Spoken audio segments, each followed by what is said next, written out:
Yo, yo, yo, what's going on? What is going on, everybody? I hope your Saturdays have been going well. I hope y'all having a great one. I hope y'all had a great Friday night as well for New Black Street. We had a great stream last night. Man, it was fantastic, bro. It was fantastic. We've been I've been trying to cook this up for like the last week or so, trying to get this together. I got two individuals backstage. Y'all know who they are. If you seen the thumbnail, you obviously know who they are. And then people in our space, y'all have seen them, but we don't really know them per se, right? Like we haven't really had the conversations that need to be had on streams and things like that to get open dialogue. So that's what this stream is about. What's up, Cage? We got Cult Classic Cage in the building. Oh man, I know she's gonna love this. We got Jeremy out there. What's up, Jeremy? Yeah. So before we get started, before I bring them on, let's just give y'all a rundown of how this is gonna go. So it's a conversation, right? This isn't it's not the usual streams where we get on here and we like crack jokes or like roast things and stuff like that. We'll save that for later.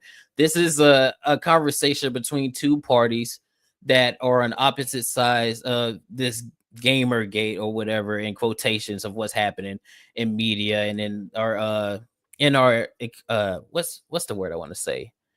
Not ecosystem, but like and not community. I don't like the word community, but in the space that we're in gaming, right? So we're here and we're gonna talk about it. When I bring them on, let them do their introductions. I'm gonna let them, have the floor. We're gonna speak whatever grievances that party has to say. They could say it. Whatever grievances I have to say, I'll say as well. And maybe we'll agree, maybe we'll disagree, maybe we will agree to disagree or nothing like that. But this is just a civil discussion and an insight for everybody so that we can get more knowledge of what's going on behind the scenes. But let's see what we got. Cage talking about. No, it's okay, man. It's okay. It's all good. It's all good. Like I said, it's a dialogue. I can handle talking to two people. I had to make sure that I said that the right way because I know how y'all freaky frogs get in the chat. Y'all like to say some nasty stuff. All right. But before we start, or well, yeah, let's get started. I'm gonna bring on them. Let's bring on Paris first. Paris, what's going on? Hey, what's up, man? How you doing? Chilling. It's Saturday. It's Saturday. Instead of watching football, we're gonna be on stream. So this should be fun. Yeah, I'm a Florida State Seminole fan, so I don't need to be watching football right now because this has been horrible. But no, but on the real though, man. Now I appreciate you. Like I said, you and I have already talked Yeah, behind the yeah, we scenes, spoke right? already. And had a good conversation, and you reached out to want to do the stream, and I'll let the other person introduce himself, but I'm looking forward to this. I definitely want to have this conversation, and like I told you before, man, open dialogue, and we can just go back and forth. Yep, yep, yes, sir, yes, sir. And we are gonna bring on the man of the hour himself. Y'all know who he is. Y'all, y'all know who we call him. We got Kahlief Adams over here. What's going on? Say what's up to the people, man. Introduce yourself and things like that. What's good, man? I hope you're doing well. Hope everybody is doing okay in the chat. I think audio is sounding okay on mine, if I believe so. We're excited to see what the deal is with the peeps in here and hear some of the conversations. I'm dying to hear your thoughts about how all of this is going and dying to hear your stances on a lot of this stuff because it's been interesting in the way that we have come into contact. So I think that's been Yeah, I'm a funny way that we've gotten together in this way. yeah, I'm more than willing and I'm more than happy to talk about this stuff because there's like I goes we haven't spoke before me and Paris spoke before. The whole reason that I even started making videos is for one, I had made a video on Assassin's Creed with the Yasuke situation and like in Assassin's Creed and I saw who they decided to have as one of the main characters. I'm like, well, I know why you're doing that, right? And I ended up making a video and I didn't think it would get the traction that it did, but it got a little too much for my liking. Where I had the entire black community on my ass. Even though I never said anything like in regards to like not liking him due to his skin color. That's what it turned into, and then it was like, well, I might as well just voice my opinion more because there are people that watch our videos, our streams. They do agree, and then they say things that we don't agree with, but a lot of them they're not really comfortable enough to get on a video or like to get on a stream and things like that. So that's why I do it, because it's like I know some people like they have these opinions, but they don't know how to like articulate it, or they're just nervous to do it. So it's like that's really why I'm here. I just want to give the real to people, and watching all these like news sites and things like that, most of them don't. Like you can see straight through it, where it's like, oh, you're tiptoeing around the real issue of what's happening, or you're not really mentioning why this game is bad and things like that. And like people don't like that stuff. So it's like I was like, I will start making videos now too. And so on that subject, we and you, like I saw some of the stuff that you said on Twitter. It really cracked me up when you were like, I forgot the tweet that you said, but you were like, the person who keeps talking about my booty or whatever, just come out and say what you want to say. Yeah, man. Like, what's the obsession with my booty? What is this obsession with my ass? I'm so glad that we get to talk about this, because this is, from my understanding, I'm just talking about the chain of events of what I saw. So, we do live streams, just people's in chats and things like that. So from what I remember, somebody in the chat said something about you being called Sugar Bear Adams, like your last name's Adams. That's and Atreus. No, was it Atreus? Yeah, it's Atreus. Okay, so he called you Sugar Bear Adams, and as you can tell, you're black, you're a little heftier, and it's like, oh, that makes, and your last name's Adams, so it's like, oh, that makes sense. Okay, we get it. And that was the joke that started running, and then I don't know where booty came from. I literally, I don't think anybody does. Somebody said it, and then it was Booty Adams. And then it turned into the joke of, obviously it's a gay joke. That's why it's called Sweet Booty Adams. And then it turned into that. And then, that's just how it's been going at this moment. Yeah. Is that the explanation? Yeah. I mean, that's just, there's no other explanation other than it started as somebody started the joke of the name. And then you know what? Let me jump in on this, because this is why we're all here right now, and this kind of leads into it as far, because Kahlief is one of my dearest friends, and I will always have his back on everything. So when I do see people talking shit about him, yeah, I take it personal too. I will fully admit that.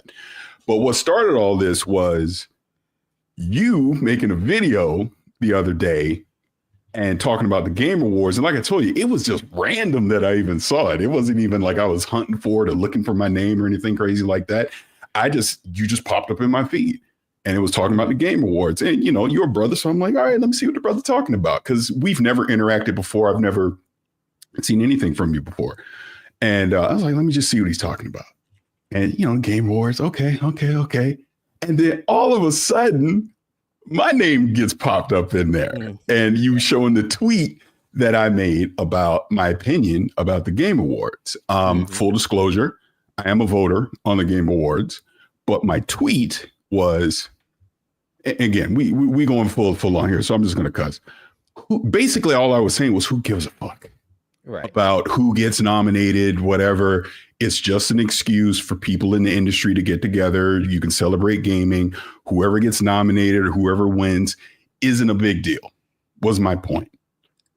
And you use that as a negative. And then Kahlief, I can't even remember exactly everything that you said, but then Kahlief got dragged in somehow. And I'm like, why are you making content? Why is this a negative for you? Like, why is this such an issue for you that I said anything? And to my point, again, we just keeping this a buck.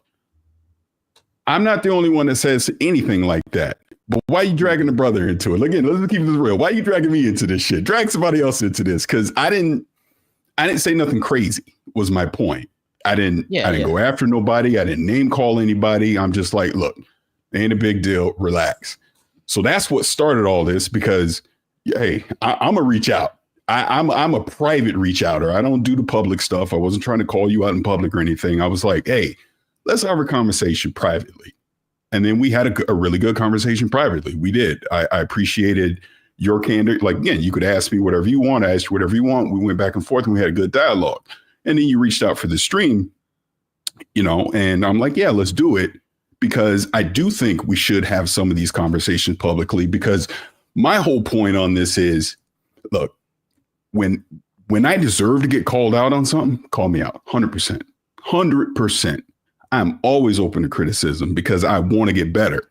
I don't want to make mistakes. I want to learn from the stuff that I say. But what I told you privately, and I'll say here now, is I feel like there's this thing where, again, the Kahlief thing, the Sugar Bear Adams stuff and all that, where you make the little personal attacks, but then you say, oh, it's just jokes. It's just jokes.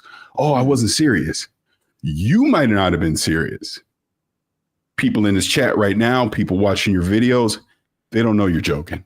And then it escalates and then it turns into a bunch of nonsense online. And my whole point was trying to give that perspective that, and again, I'm gonna speak for myself. Kahlief can speak for himself. Bro, I'm just out here just trying to do my thing. I don't bother nobody. I talk about, I give my opinion, whether you agree with it or not. I know Cassie is in here right now. I've never met Cassie in my life, but Cassie gave me the name Positivity Peddler. I appreciate that because I'm using it. And I just like to have fun doing this, really. But my whole thing is when it gets personal or when the attacks go from just being a joke to start being malicious. You see what I'm saying? Where we don't have to agree, because that's not what I'm saying at all. And again, we can get into all that in this conversation about the things we disagree about. But there should be a level of respect there, especially when you've never interacted with the person. You know what I mean? If I'd say something to disrespect you, go for it. But when it turns into a one-sided thing where I'm just doing my thing and then I'm seeing, I'm not saying me personally, but I'm just saying other people that I know. There's these constant videos that are coming out saying the same things over and over, personal attacks, making fun of a physical appearance, all that kind of stuff. It's like, how is that good content? That's what I'm trying to understand. How is that good quality content where you're trying to get your point across of a differing opinion versus I just want to make fun of this person because I don't agree with them, if that makes sense. Yeah. Like I explained on the phone, it's not again, I don't think I can speak for myself. I'm not going to speak for anybody else. It's never a personal attack. It's more of a overall attack. So for instance, when you said, when I brought up your tweet and things like that, he was like, oh, how did I get dragged into it? It's not like I was personally going, oh man, there goes Parris and his bald head again, like trying to be there. It's like, no, I'm going through and I'm like, oh, of course I see.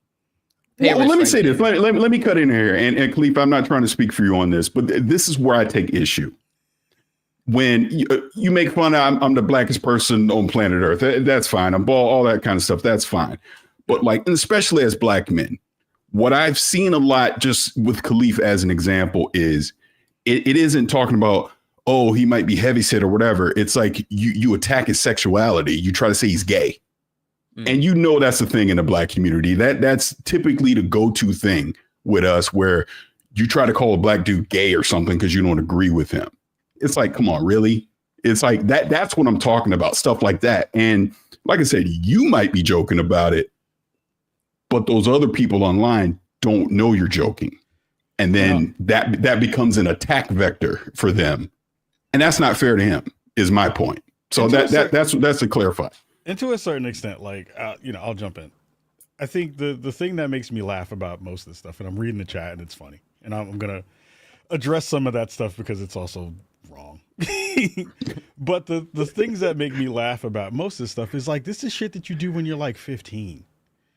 This is like the jokes and the versions of all of this stuff feels like this really weird thing about this level of arrested development, where I don't mind if you have beef about the way you think the video game industry is going in whatever direction you may think it is going.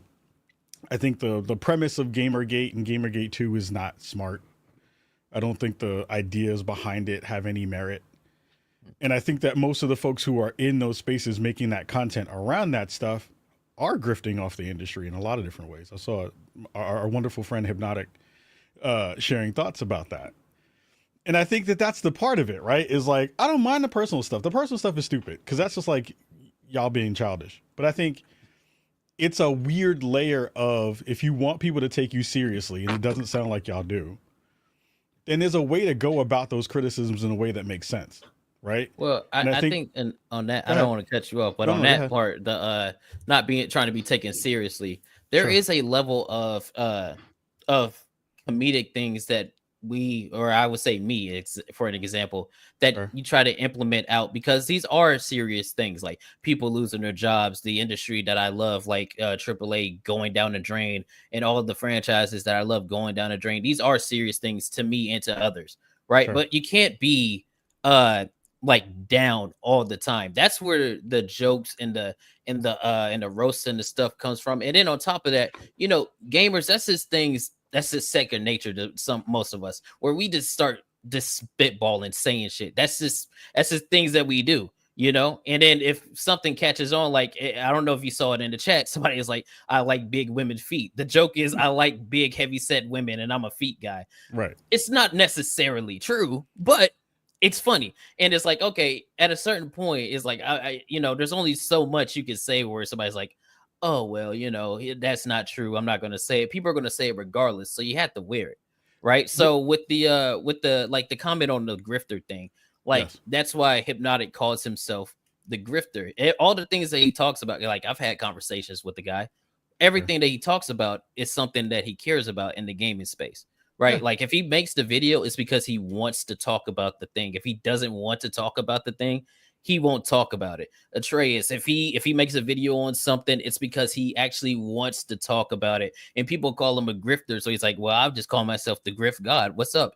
Like, it's like a thing where it's you spitballing, you're saying shit. Some things are funny, some things are not funny. Like the Ryan joke. Obviously, everybody was like, that wasn't funny. We kind of made it funny with Abubakar and things like that, right? It's like things that you have to, like, we take things and we say things and we try to give our perspective on things, but I find it easier to let people in an audience on what's happening when you break that wall of comfortability with the jokes, right? Like, if you come in and you're telling jokes, somebody's like, oh, okay, I can relax, I can hear them. Not everything has to be super, super serious all the time. And if somebody says a joke, like that's why Parris reached out, that's why you're on the stream and you're like, oh, I don't think it's funny, we can talk about that. That's completely fine. Am I going to backtrack from the joke? No, I think it's funny. I do. I think it's funny. But we can talk about that and we can address how you feel about it. And it's easier to have these conversations where it's like, oh, I don't really agree with the things that you're saying, and I don't agree with this, that, and then we could get to the root of the problem of why do you not feel that way, or why does this person, when they say something, you think they don't mean it, or they do mean it, why do they mean it, and things like that, right?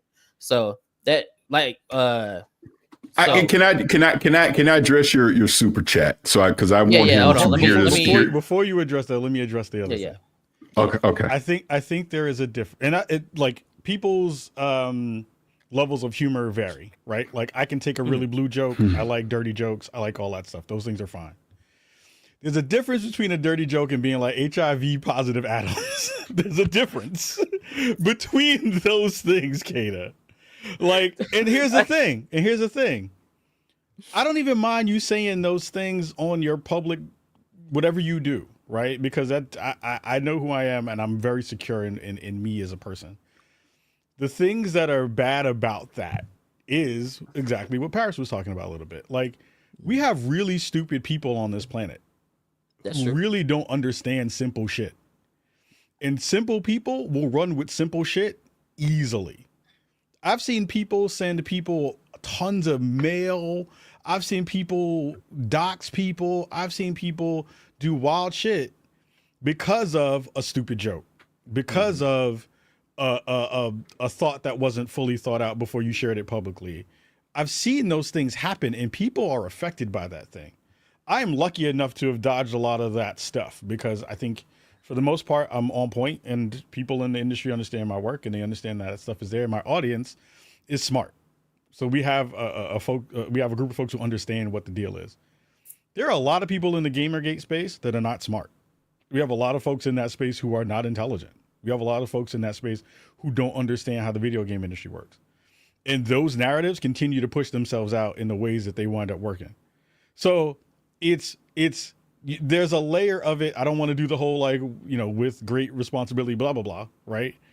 But as an adult doing this kind of work, I understand that my words have enough power to move people's in an actionable way.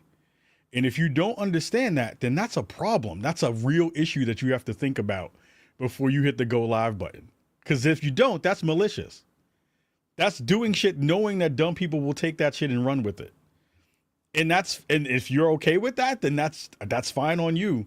But that's a weird thing to be able to be like, yo, I can say these things without any understanding that there potentially could be repercussions based on those things. You can't tell me that you don't understand that as an adult.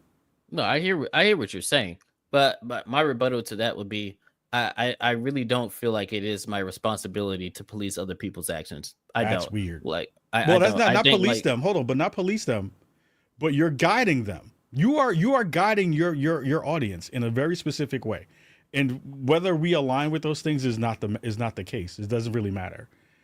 But it's not about policing those folks. You are serving them a version of the world that they want to believe in.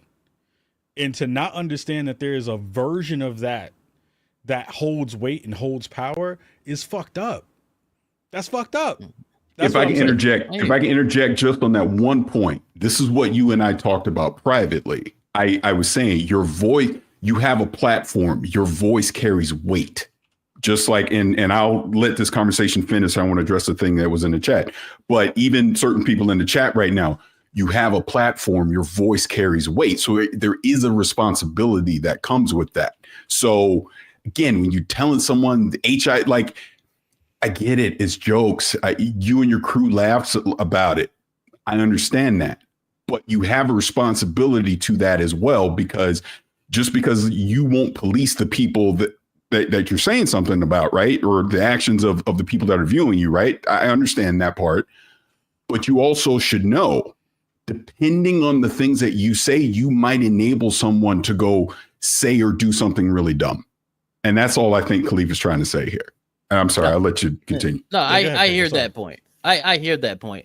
But I think where I differ is I get, like, when you say things, people do take things that you say at face values. There are people that take it at face value, right? And I feel like for me, that it's not my job to tell that individual, oh, don't be stupid. Like, yeah, we all know you should have a level of, hey, don't be stupid. Like, hey, don't go and tell this dude to like off himself, or don't go and call this dude all these racial slurs or all these other kind of things. That's just a given thing where it's like, hey, don't, we all know, don't go do that. And I feel like me as somebody that's like on the platform, like, yes, I'm giving out information, but I also like to entertain and make people laugh. So when I do that, I come from the perspective of, yes, I am giving you information. I'm also telling jokes. If I go to a comedy club and a comedian selling jokes, if I get offended, to me, that's on me, because I'm there and I'm the one that I know the space that I'm in, right? Yeah. So if I say something on a video and, you know, if it's not on the topic of what I'm talking about and I'm just like riffing, like if I, like when I said, probably always positive HIV Adams or whatever, somebody should be able to look at that and go, oh, he's riffing, he's telling a joke, right? If somebody goes, oh, he's saying, oh, this guy actually has HIV, oh, he's probably like, you know, that to me, that's on that individual for not understanding the comedy. And if somebody understands it and still runs with it, like if they're in our space and it's like, hey, I mean, the joke is the joke. Don't go out here and be like that. I feel like that's a given. Like that's a given thing that I shouldn't have to disclose to anybody. And for on the point of like crafting the world that you would say of the information that you're trying to give out, the only thing we craft is like the information and the comedy as well. Like they come here, they know it's going to be funny, but they know they're gonna get something informational out of it, right? So with your content, the reason that like Parris, I picked out yours and specifically is because whenever we see it, that's all it is positive. But in the face of reality, not everything is positive. Now, I know me and you spoke, and you say how you talk. I want to address that too, but go ahead, please. Like you talk about everything, not just on the positive front. You talk on the negative front as well. When I see the content, it's not that, right? And I gave it to you like, I wasn't like an avid watcher of the things that you do. It's this stuff that pops up, and whenever I see it, it is to me contradictory to the things that I could see with my own eyes and comprehend with my brain, right? So it's like when I got on yours, it wasn't you specifically like a personal attack, like, oh, this guy, he doesn't see X, Y, and Z. It's the mindset of the overall industry that we see where it's, oh, everybody is only saying a certain thing if it goes one way. And if you go against that grain, you get blacklisted, or people say you're a grifter, or somebody be like, oh, you're not being honest and things like that, even though we're just trying to call it how we see it. And the people that we would look to call it how we see it don't do so. So in that regard, like when people say like everybody on this space is grifters or whatever, like, and there are people that make very dumb content, like very like uninformed, like Andy Pants. I think Andy Pants is stupid, right? I think that guy's I do dumb. too. I don't listen to most of the things that he says because it doesn't make sense, right? But I can't then go, oh, he is a reflection of everything over there, right? So when I see like most of the outlets all say the same thing, it's like, oh, so they're just ignoring what we're saying and ignoring what we see, right? So when I make the content, I'm not going to speak on anybody else. I'm trying to put it for the perspective of the customer, right? Because that's all I am. I'm a customer of these things. I'm a watcher of some, or was a watcher of these things. And it gets on the realm of, oh, these people don't care what I think or what I say because they're lying to me, because I see the stuff and they're saying it's good anyway. So I can't trust you or believe you. I think that there's a layer there that's important. I think this is on both sides of this coin, right? In the same way that Kahlief, before you get into it, because I'm going to lose my mind if I can't address the chat real quick. So Atreus, I saw your super chat. Let me go up real quick. Shout out to my boy Atreus, by the way, for giving me that. You didn't have to, Yeah. Generous of you to do the super chat. But no, I want to address this directly so you understand why you're not on here right now. Right. So I'm the one that said I did not want you to come on because I have seen some of your stuff. And like I said before, I like to address things initially privately. I don't like to do it in public. That's me. Because if shit goes sideways, then it's between us. It ain't nobody else's business except us, right? So I'm the one that did that. And that goes for anybody else that says they want to be on the stream right now.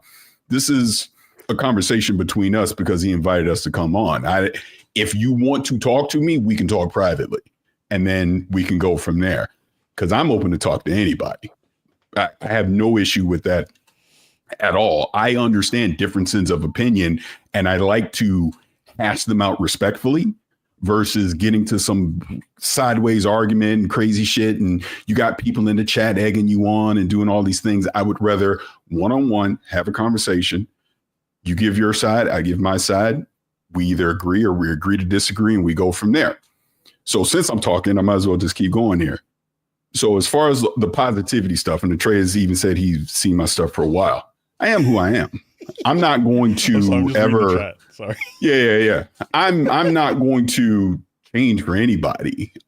Your perception of me is up to you. Because again, the whole positivity peddler thing, if Cassie is still here, that's because she didn't like what I was talking about. She thought it was too nice, I guess, or whatever. That's who I want to be. I don't want to be an asshole. Sorry, I don't. I would rather try and look at the more positive side of the industry. But again, if anyone actually watches my content, when it comes time to criticize something, I criticize it.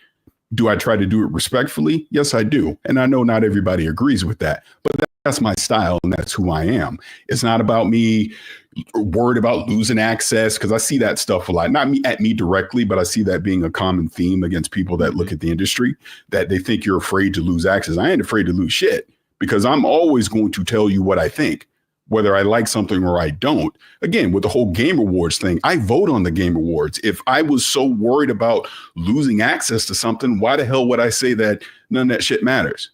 At the end of the day, it's just a fucking award show. Who cares, right? The game I think that should win Game of the Year is not going to win Game of the Year. I'm not going to get upset about it and tweet about it and make 100 videos over it, right? again, I will fully admit, I understand a lot of the discourse that I see from people that are in the chat right now and some of the videos you do does not necessarily include me, but it includes people that I know personally. It includes my friends that I know them. And when I see them misrepresented, that's probably why I'm on here now, because I do want to kind of defend them a little bit, because you don't necessarily know them. Like, again, because I did my research, I've seen a lot of attacks on Alyssa. Alyssa can defend herself. I'm not trying to do that necessarily, but I do know her. And look, she gives it just as much as she takes it. So that's on her. That's my point. I'm not here to defend her. But I literally saw a video when the three of us, myself, Alyssa, and Kahlief, were at Compulsion, and people were trying to make it into like some freaking porn video. You know, it's just a little silly shit like that. I get it. It's childish. I get it's immature. But it goes back to the original point that I was making. Not everyone's going to just see it as a childish joke. Some people are going to try and take it literal. Now people are going at her with all this shit. And it's just like, it's just fucking unnecessary is my point.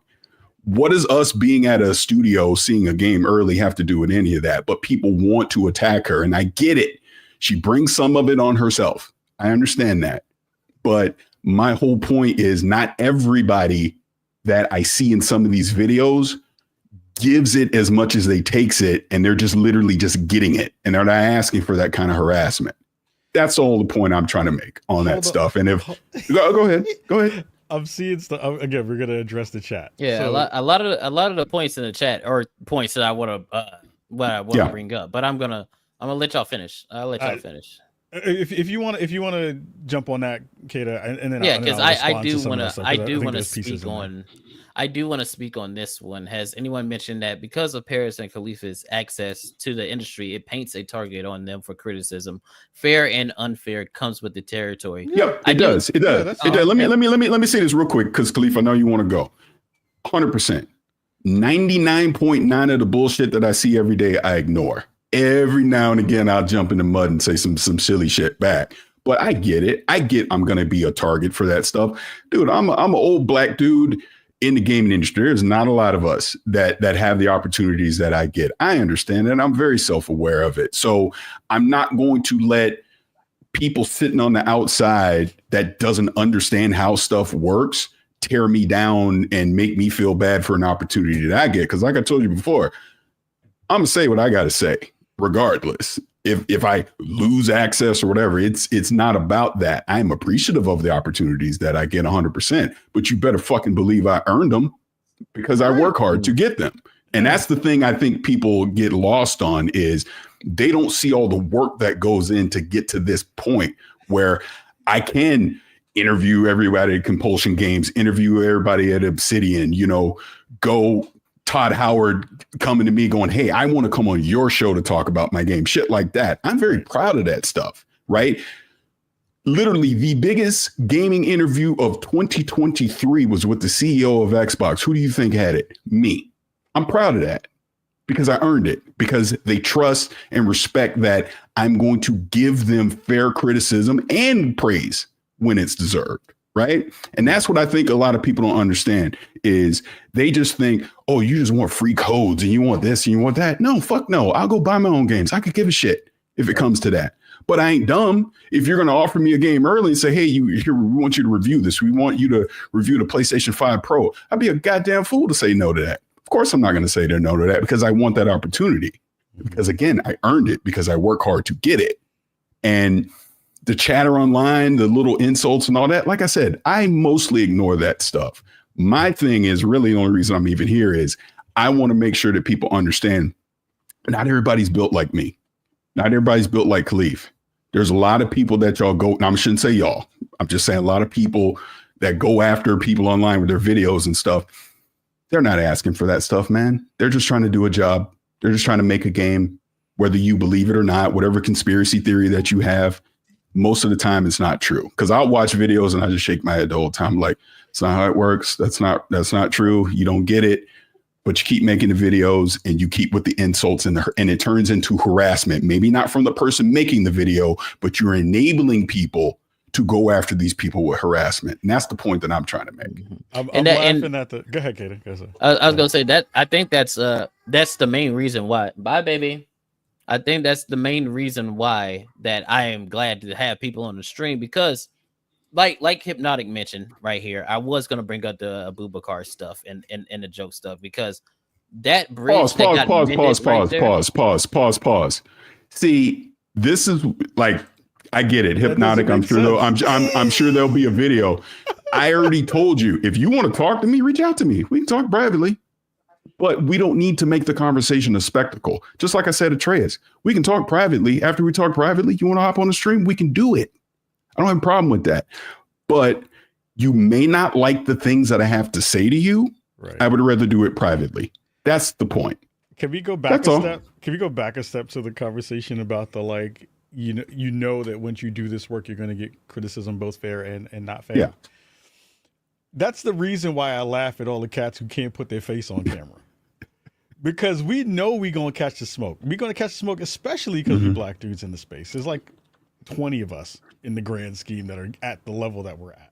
Do you not think, even that not having a face means that you can't get like a bunch of criticism? Because again, a lot of people that don't put their face on camera still get it. No, I think there's a layer that's different though. I think you know when you start to do that work publicly that you're putting yourself out there in a very different space as opposed to being anonymous. Being anonymous is easy.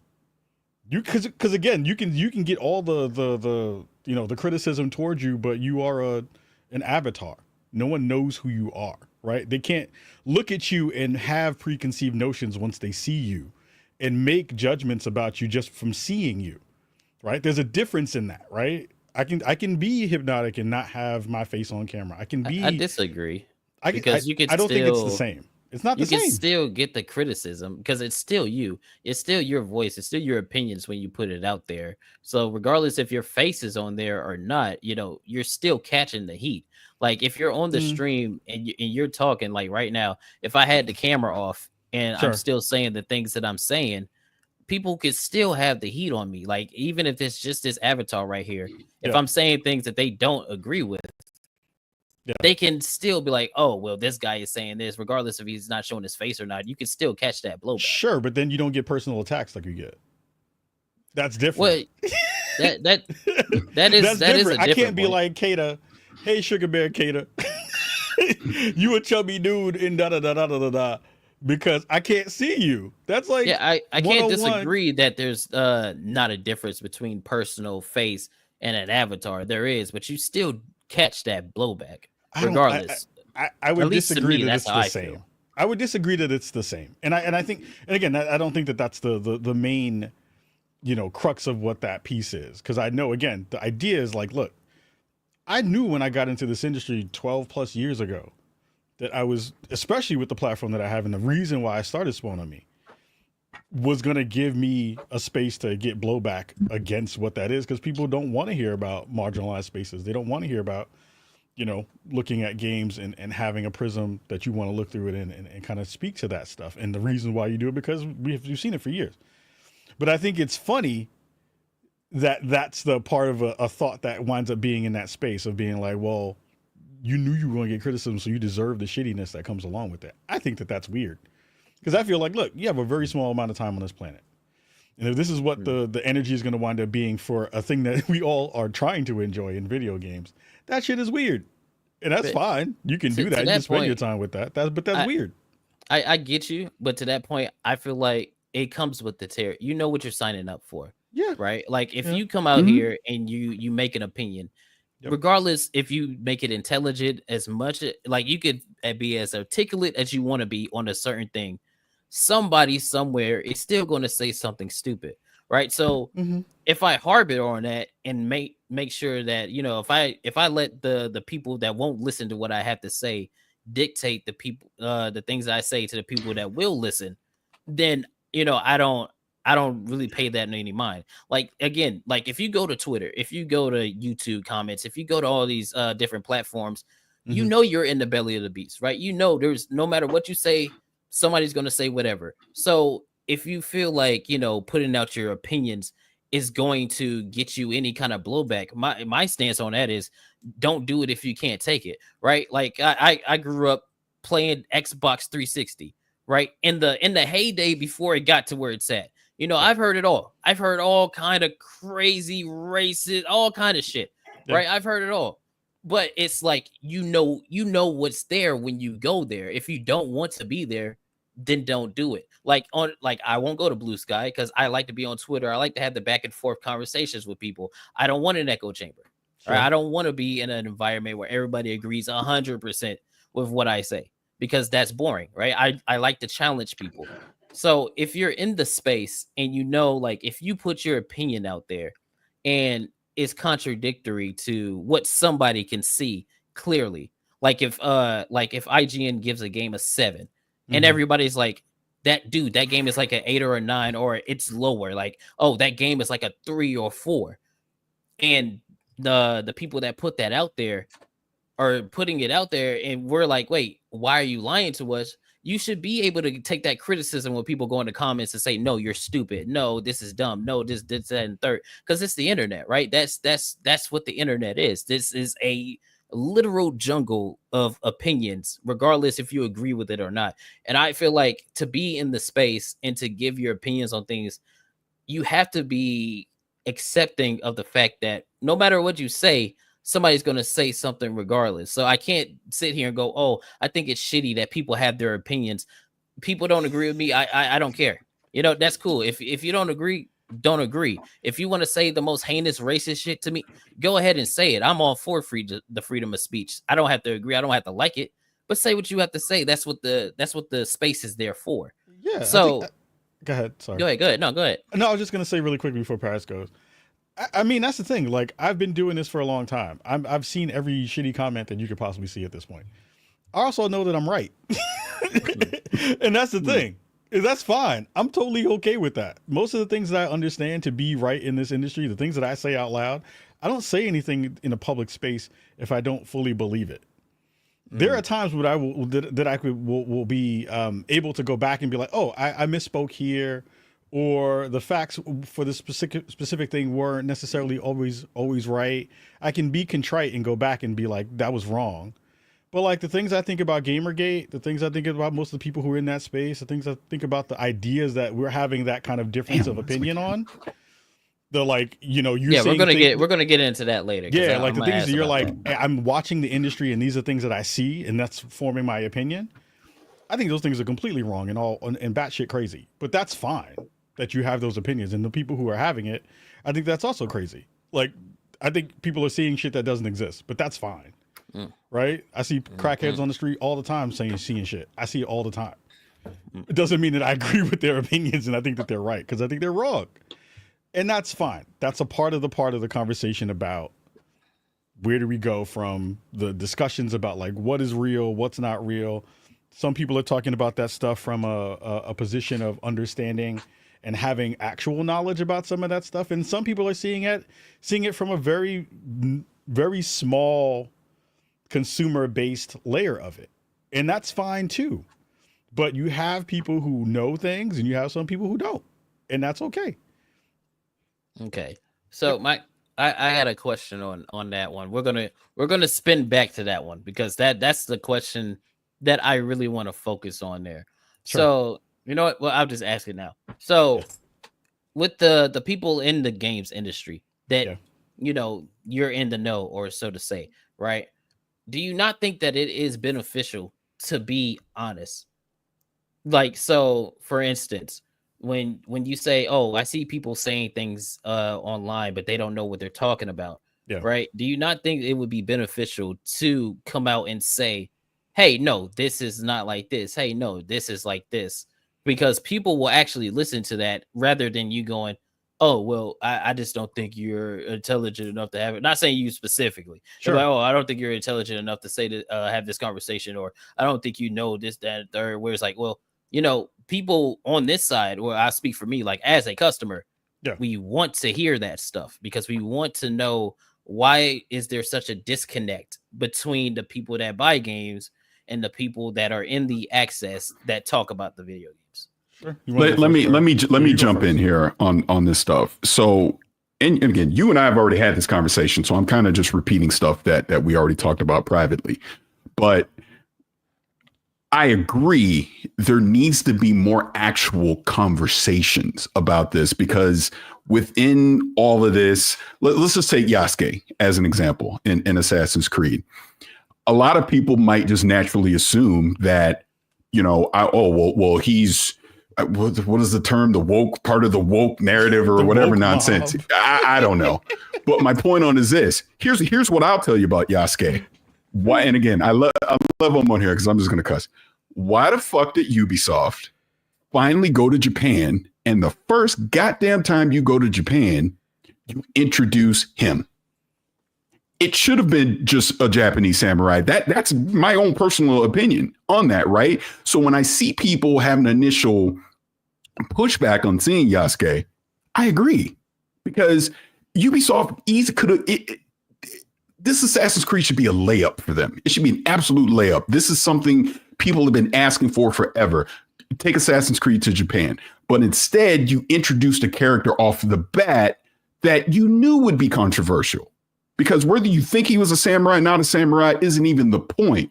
You're entering into the culture war at that point. You should have, quote unquote, played it safe and just done it that way. Me personally, I don't have an issue that you represent Yasuke, because he's been in other games and other literature throughout the years anyways. And where I say I don't think we have an actual conversation about the stuff, we don't get a nuanced conversation about it, because it becomes generalized. Oh, it's woke, the DI, all that bullshit that you hear all the time, versus going, why did Ubisoft make this decision? Who was responsible for it? Why didn't they do this? Why aren't we having that conversation instead of making it about race and all the other stuff that it turned into? Because Yasuke, the character, is a historical character. So trying to tear that down or misconstrue it and all that, I think, is losing the plot. The plot should be, as a gaming company, why was this the decision that you made? It made no sense to me. You know what I mean? So can two things not be true? Can it not be they had no business doing that and entering this character into this video game, because here's my pushback. Here's my pushback. Here's my pushback. If they would have done that Assassin's Creed, where it's when you first buy the game, it's just the female ninja, and you just said you had a regular male samurai, right? Yasuke was DLC. No one bats a fucking eye. I agree. Am I wrong? Am I wrong? I agree. So you can still my have take him has in the always game. been he could be in the game, but as a main character, that doesn't make sense. Like, to play as, that doesn't make sense. It just doesn't. That's the point that I'm trying to make here. You're just opening yourself up to criticism, because look, I'm a realist. We know the world is divided right now, right? So you're going to have half your audience, if not more, push back on something like that. So again, this is where I look at the leadership decisions, that this was the creative decision that you made. You're trying to tell me that there was nobody sitting at that leadership table when you decided to greenlight this game that go, wait a minute, are we sure we want a black samurai to be the lead for the first time that we go to Japan? I want to have those kind of conversations, you know what I mean? Versus the ones where I see 10,000 videos with the same font and just turn it into nonsense, and it's insults and hate the whole time. I guess that's the point I'm trying to make. There's an opportunity to have real conversations about this versus what we currently see in the climate. That's all I'm saying. Do you think that the conversation is not the same regardless of that? Like the same, it's still the same conversation when you talk about it. It's why, right? Like, I know a lot of people, when they talk about it, like me specifically, I do assume they put them in the video game for diversity points. I do. Right? I'm gonna pause you. I'm gonna pause you real quick, because I'm gonna address your super chat. See, this is again what I'm saying. This is why I have y'all on here, so that y'all can have your conversation. Hold on, let me. This is hilarious. Let me go through some of them. I disagree with your point, Parris, about Yasuke, hold on, but that's a whole. No, and that's fine. But see, that's my point, though. Of course, there's a disagreement, but there should be an actual conversation about the disagreements, is what I'm saying. Yeah, let me go through it, because I missed a few of them. Hold on. We had Atreus. He said that's not the same. HIV positive is insane. Okay, I'll take that criticism. I thought, hey, look, I'm riffing. when you're riffing. No, you're wait, telling I want to address Hypnotic because this is what I want to say to you directly. Okay. No. Hold on. Let me say this. Let me say this. No crying. You know, Hold on, I before already you go- addressed. Hold on. Let me just say it. I already addressed you by saying I'll talk to you privately, but trying to, I guess, bully your way into the conversation because you want to be a part of it. You weren't invited. Just because you're in the chat doesn't mean that you get entry into it, because again, no one would have brought you up in this conversation if you weren't talking about yourself in the chat. So exactly. I will say again, if you want to have a conversation with me, you can reach out to me. This stream was not about you. Just like I addressed Atreus, this stream was not about him, but we can absolutely have a conversation because no one's afraid, none of that kind of stuff. My whole point again is not every conversation is meant for public consumption. That might be how you get down. That's not how I get down. I would rather talk to you privately. And then if it turns into something where, hey, let's hop on the stream and have a public convo like I'm doing right now, then so be it. I'll add this too, because he's talking about we chickened out and said Atreus shouldn't be here. I was like, yo, Atreus can come through. But you did. I did. Like, that's why I was clear. And that's why I was clear on that. I'm the one that said that. And we can pull the DMs. You can go see the DMs why I said why. Yes. And the reasons why we're doing this with Kaida is because we're specifically addressing the things that he has said. Him in his videos and the conversations that he has had and him putting our names in his mouth in videos are the reason why we're here. Hypnotic, you crying in the chat, that's fine. Smash, I don't need to talk to you because I don't think you're smart. I want to talk to people who are reasonable and decent and smart people. And Atreus, if you want to get up in the chat, we can have a conversation too. I think most of the folks who are having those conversations don't have enough actual information to make a reasonable conversation or make a good point about the stances that they have. And if they do, I haven't seen them yet. You've had a year and some change to make those specific claims and those specific needs to be met through your audiences and through the content that you make. And half of that stuff is ass. And it's not smart. So why would I spend my time and waste my time on something that I don't think is smart?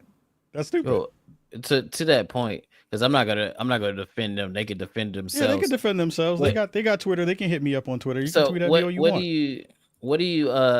What do you think is the thing that, like, when we all make these videos and we put this information out? Sure. What is the stuff that you think that, you know, when we talk about it, that it's not smart about it?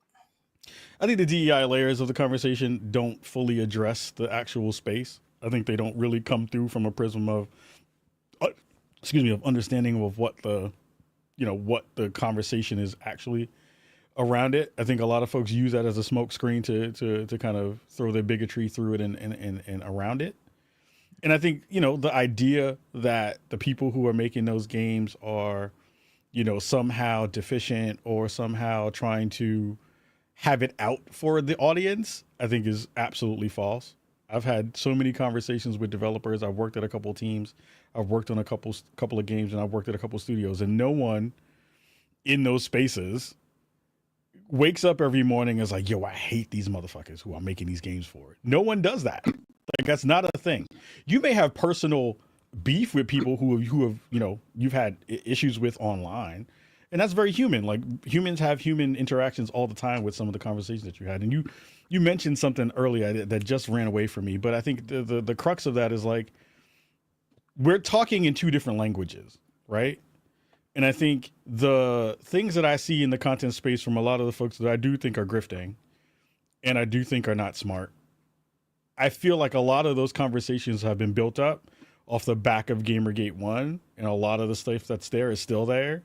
And I still think there are pieces of those conversations that don't make sense in terms of what we see from a game perspective and the ways that people are tying things together. People are putting those red strings together of being like, oh, well, this game had a diverse character, or this game had had pronouns in it, or this game had X, Y, and Z in it. And if it doesn't do well, these are the reasons why.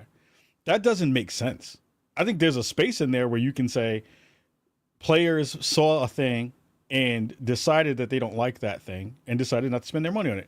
I think that's fine. Consumers can do whatever consumers want to do in that space. But I do think that there is a reasoning behind that leans into some of the things that we've seen traditionally in the space that don't make a lot of sense in terms of what those conversations are. It's a lot of, you have decided that you don't like these things, and anything that is tied to it, you will instantly attach those things to it to make your reasoning true. And that goes that's back to the thing I mentioned earlier. Can two things not be true? Can there not be a level of incompetence of people that make video games that just, they just missed the mark. They dropped the ball on the thing that they're working on. And also there are implementations of people in the space that want to, I think it's an overcorrection of representation, that want to put that kind of stuff into video games because them personally, they believe that stuff should be like, championed and put over what it is that they're working on. And again, these are assumptions that I'm having because we don't know the ins and outs of everything, right? We can only go off of what we see. So when you see something, and most people that talk about it see the same thing, where it's like, well, none of this stuff adds up the way that you're saying it. So it must be what I'm thinking, because when you tell me one thing, I see another. So can two things not be true at the same time, where it's a level of incompetence and also a level of trying to implement things that you think should be a priority when in reality they really aren't, because they've already been in video games? I think it would depend on how you look at that conversation, for sure. Like, I think there are parts of it where you can say, look, some games didn't hit because they ain't hit. And I think if those games didn't hit because of diversity, that's more of a telling part about the audience than it is about the game itself, in my personal opinion. Do you think so? Because I think, because again, there are a lot of video games that have came out like over the past several years that have diverse characters. One of the best ones that I can think of in recent memory, besides Baldur's Gate, is Ghost of Tsushima. He's Japanese, and in the context of diversity, that's diverse, right? It's not white, it's not black, it's not from the West. Do you not think that a Japanese is diverse? It's set in a Japanese place. It's set in a place where most of the people are Japanese. Right. In that space. Okay, let's back up a step. If you want to talk about Japanese folks in video games, there is a fair amount of representation amongst Japanese characters in lots of different games, right? Mm-hmm. We can all agree to that. In a game that is set in Japan, yes, I would have an expectation for that historical place and for that specific area. If they're doing it from a historic perspective, which they were pulling in parts of that narrative that are around that. My expectation is that most of the folks in that space would be Japanese, right? So if then you go to Ghost of Yotai, which is the newer game that's coming out, everyone got mad that it was a woman. So then you can't explain, because she's still Japanese. She was a part of the overarching layer of, what the characters, or at least what the lineage of that story would be. But people still got mad, and they tried to make that seem like that was an issue across diversity and inclusion and equity. Because now it's a woman that is the problem. It's not the fact that it's diverse, because it's not diverse. She's a woman in that space. Again, that gets back to the comment of, can two things be true at once? Because most people want to continue the game as Jen and things like that. And I was one of the main people to be like, oh, just because it's a female as a main character, that doesn't matter. We have female main characters in the previous game. It's the replacement of the male character with a female, where people see that as a trend that happens, because it is a trend that we see with most video games.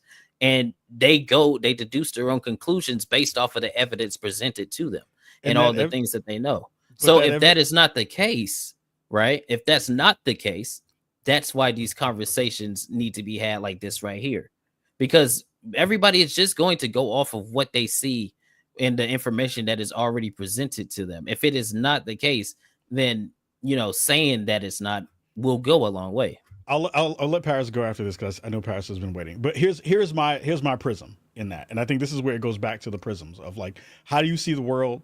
How do you ingest what you see in terms of entertainment, all that kind of stuff? Yeah, go ahead.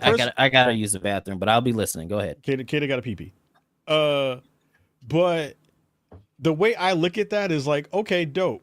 As much as I liked parts of Ghost of Tsushima, I don't look at a new character coming into that space that happens to be a woman and be like, they are replacing the male character with a female character. I look at that and say, they are telling a different story in this world, and it happens to have a female lead in it. There's a difference in the way that I am consuming that information that is not removing, it's addition. It's additive. It's not reduction of a story because it doesn't have a dude in it. That's where we see a lot of the energy that we have around this conversation happen. It always feels like this. We are taking something away from you by adding diversity, and that's stupid. I don't think that's real. Go ahead, Parris. So a couple things on that, just to add on to that.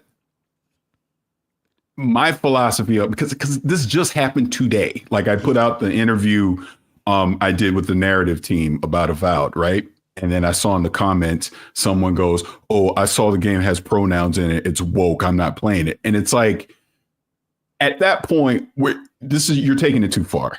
You haven't even played the fucking game. You have no idea what the game is about. Judge the game for what it is when it comes out, instead of all this prejudging that we're seeing with a lot of stuff.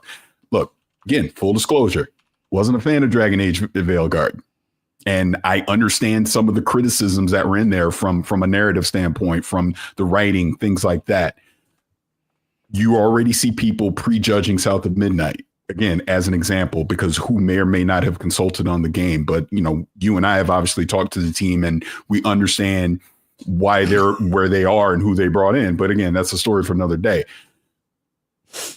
I'm seeing what. Go ahead. Oh no. But I'm just saying we're seeing way too much now where it's about finding the gotcha moment versus actually judging the game on its own merits.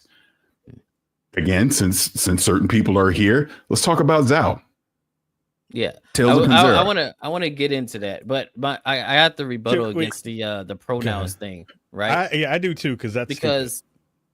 my whole take on that is. Well, let me say this before you say it. Let me say this before you say it, because I want you to understand my point of view on it. Why does it matter? It's a choice. Don't fucking use them. That's what I was about to get to.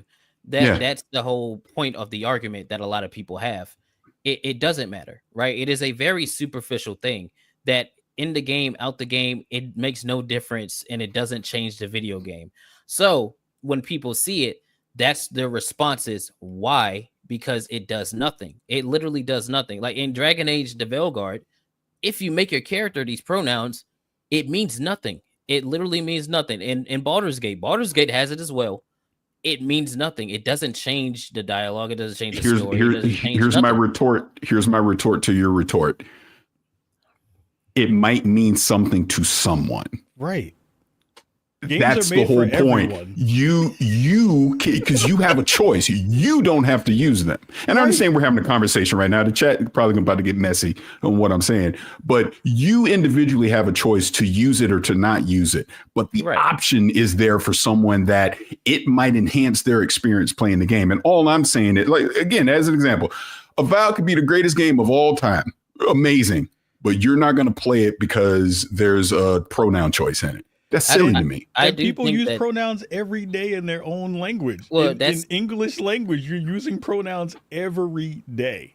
Yeah, and that's a straw man because it's the use of a personal pronoun, right? To act like, you know, it's a personal thing where it's like, hey, call me she, call me her, and I see with my two eyes, you're a grown ass man. To me, I'm like, you're trying to dictate speech at that point. You're trying to dictate what I can and cannot say, and a lot of people don't feel like, you know, they will have to do that. That's not true. So I'm sorry, I have to, because of what the chat's saying. This is why. Go ahead. Do the chat part, because I want to address what he just said, because that's not true. Because I'm trying to understand. This is my comment right here. Sure. Yeah. So this is a person's prerogative. If they don't want to buy something because they see that, I feel like that is a legitimate response to have. I might not agree. But I feel like let me get my bar in. Let me get my bar in, and y'all can go. Go ahead. And it's directly to that point. I don't understand how that alienates you, because you don't have to choose it. It is an option on a menu screen when you're creating your character. You don't have to say you're he, she, they, it, 12, or whatever the fuck is on there. You don't have to use it if you don't want to. That's what I'm trying to understand. Why that's so offensive. I would get that if that was the case. And a lot of the times that's not the case. We just had an example with the Veil Guard. You have to choose that. Like, you don't have the option to not go he, him, she, her, they, them, and just say, I don't want to pick any of it. I can just go. You have to do so.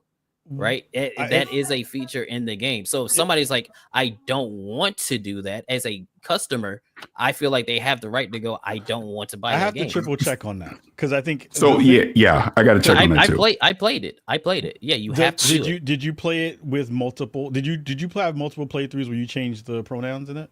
No, I barely got through it, but because here's the reason why I asked that. Here's the reason why I asked that, because usually in a game, if you have a pronoun choice that's forced, right? That is because it then specifically changes the dialogue for that character throughout the game, right? I don't know, because I've been playing as he, him in the game, so I don't know if I change it to she, her, or they, them, if it then changes the dialogue trees in the way that you are addressed in that way. That's the reason why that's usually in that space. Again, you can be mad about that, but I think the fact that the idea that, again, this is a thing that is alienating people, and what you said earlier about what was it? Something to the effect of like people don't have to choose that thing if they don't want to. I'm messing that up, but the idea is that when people are asking you to use the pronouns that they would prefer, that is an ask of you to see them in the way that they want to be seen. That's it. That's even if you physically are like, oh, that's a dude, and that person is saying, I would prefer if you use she, her. The thing that's like, yo, if I know your full name, I'll be like, Khalil. Hey, Khalil, how are you doing? And you're like, nigga, that's not my name. That's not what you, you know what I mean? Like, you would be upset in that respect, right? Or you would feel like, hey, that's a little bit weird that I've told you what I asked you to call me and you decided to call me Larry. That's weird, right?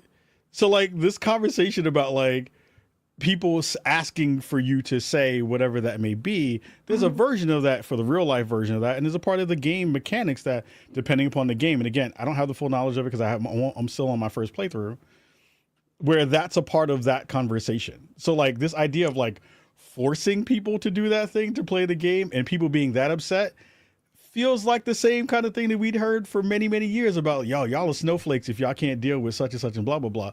Where people are like, yo, a pronoun is a thing that people are using as a descriptor for who they are in the world and in the game. That's weird that that's a thing that you feel is alienating you from making a purchase. That's weird. That's like some real, you got to go figure that out about yourself kind of stuff. Let me jump in on that point, because again, I try to always see both sides of a discussion and, try to be reasonable about it. I agree. No one should ever be forced into doing something that they don't want to do. Sure. In a game, in real life, or whatever. So to the point of what people are saying, if you're being forced to quote unquote choose a pronoun, I definitely think people should be vocal about that if they disagree with it. But here's the angle I'm trying to bring to it, that if you want change, you got to come at it with the feedback in a reasonable way. Because again, you're going to vote with your wallet, number one. So that you're going to get leadership attention immediately by voting with your wallet when the sales aren't where they need to be. But then the next question from leadership is going to be, well, why didn't this game sell? That's where your reasonable feedback comes out. Because you know what? I just want to play a game. Stop telling me I don't want to be a he. I don't want to be a she or there. I just want to be me and play the game. Right. I think that is reasonable. I think that is reasonable feedback. That is something that needs to be communicated up the chain so that as they continue to make these games and create them moving forward, they can respect that.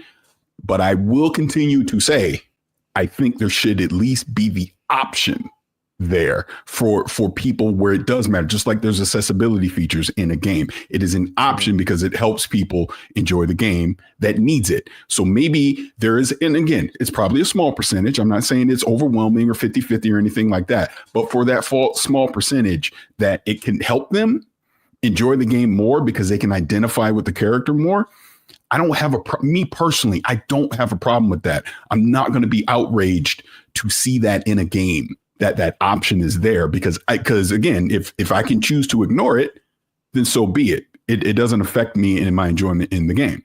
But I will also say, when it comes to all this stuff, none of it matters if the game's doo-doo. If the game sucks, the game sucks. Yeah, agreed. No one's going to care about this. This is like Concord and all that. If the game's not good, the game's not good. And again, people are going to reflect that by not playing the game, not engage with it, not buy it, etc. I will bring it back full circle to what I said before. We need to have more reasonable conversations about this stuff because there are valid arguments on both sides of that. I 100% get that. Look, I'm the type, none of this stuff just bothers me, giving me, I play or whatever, but I understand for the people that do. And they should be heard.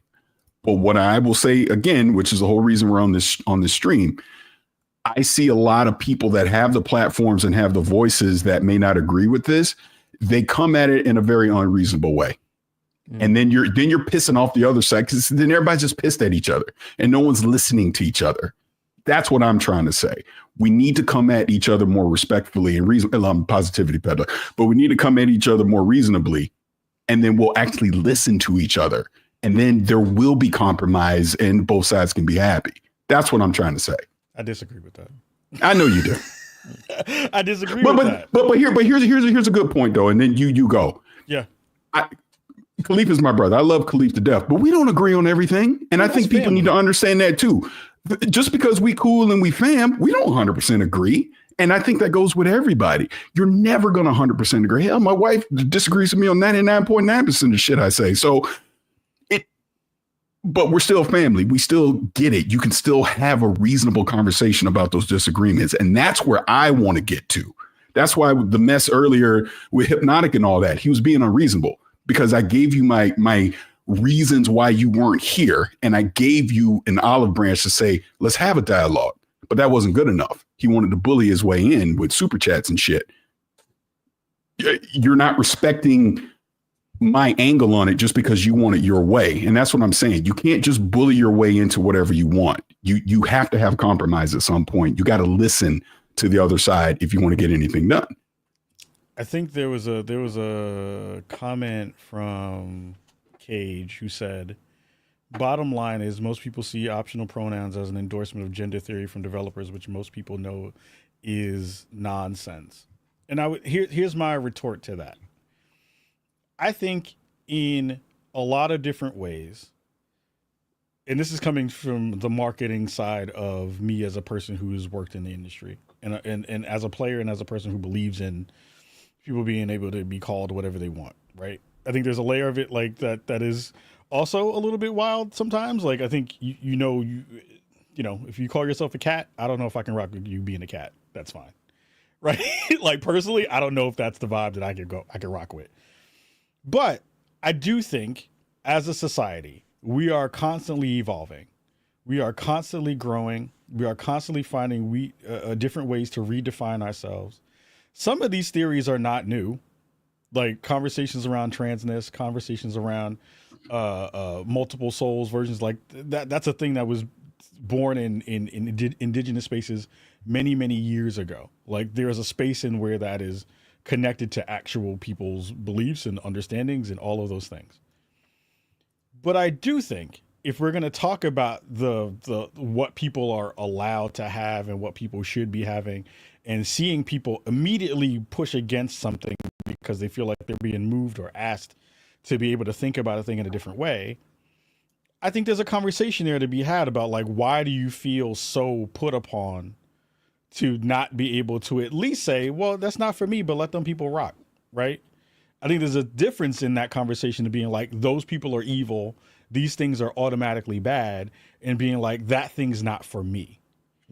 There's a different space there. I can answer that because there was a correlation that most people see. Like when there is an implementation of like gender ideology, sexuality, skin color, all that stuff. When there is an implementation of that into video games, 9 times out of 10, or any kind of media, 9 times out of 10, that is put over the story, the character, and the things that people that go to buy these products are there for. They're not there to hear about what the personal pronouns of somebody are. They're there to play the video game.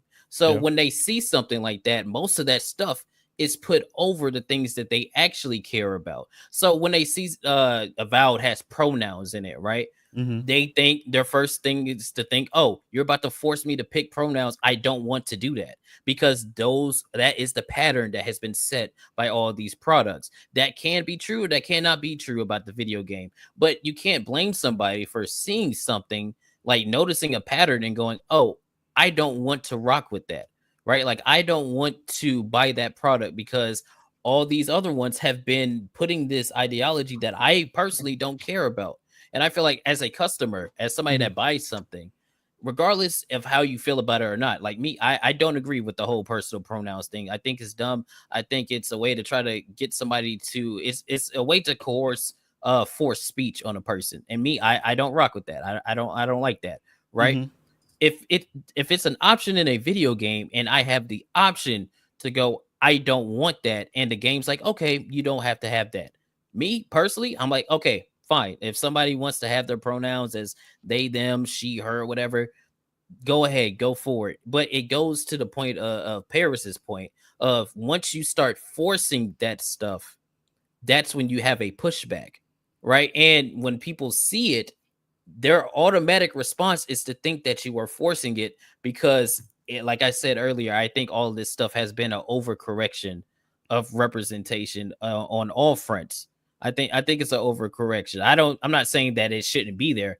I'm saying that there is a clear overcorrection, right? And when people see it, their first mindset is to go, I'm not rocking with that. And I can't blame somebody for doing so, regardless how they feel about it or not.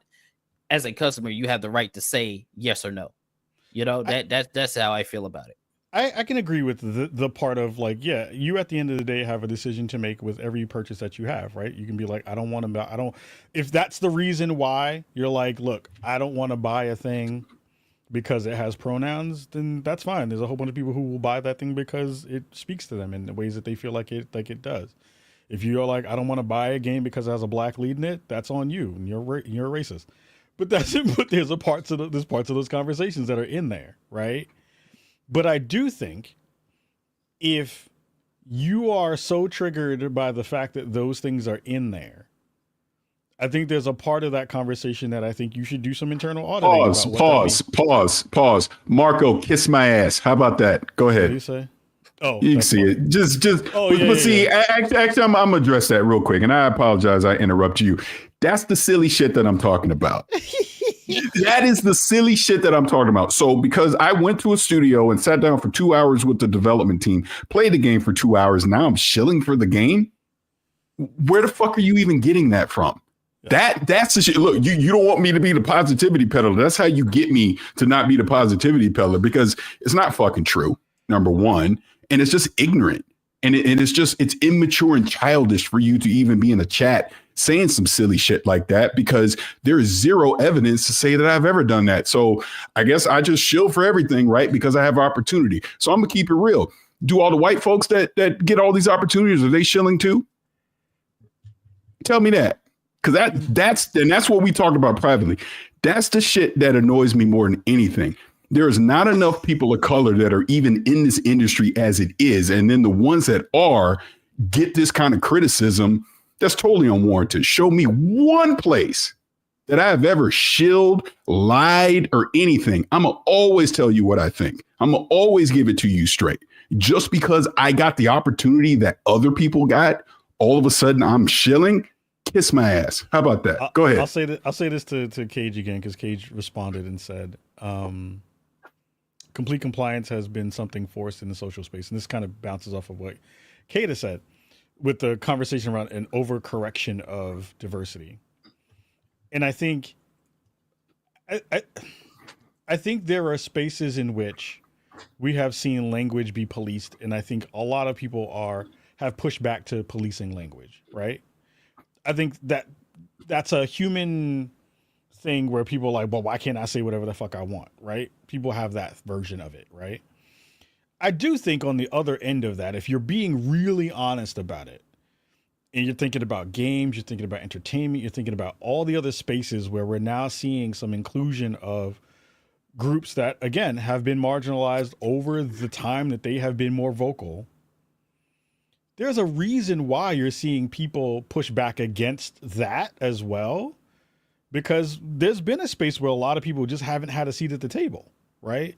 For decades, for years, to understand that video games have also not been a space that has also been super inclusive is also a reasonable thing to say and be like, look, games are games as a part of entertainment in the full umbrella is another reflection of all the things that we see in society.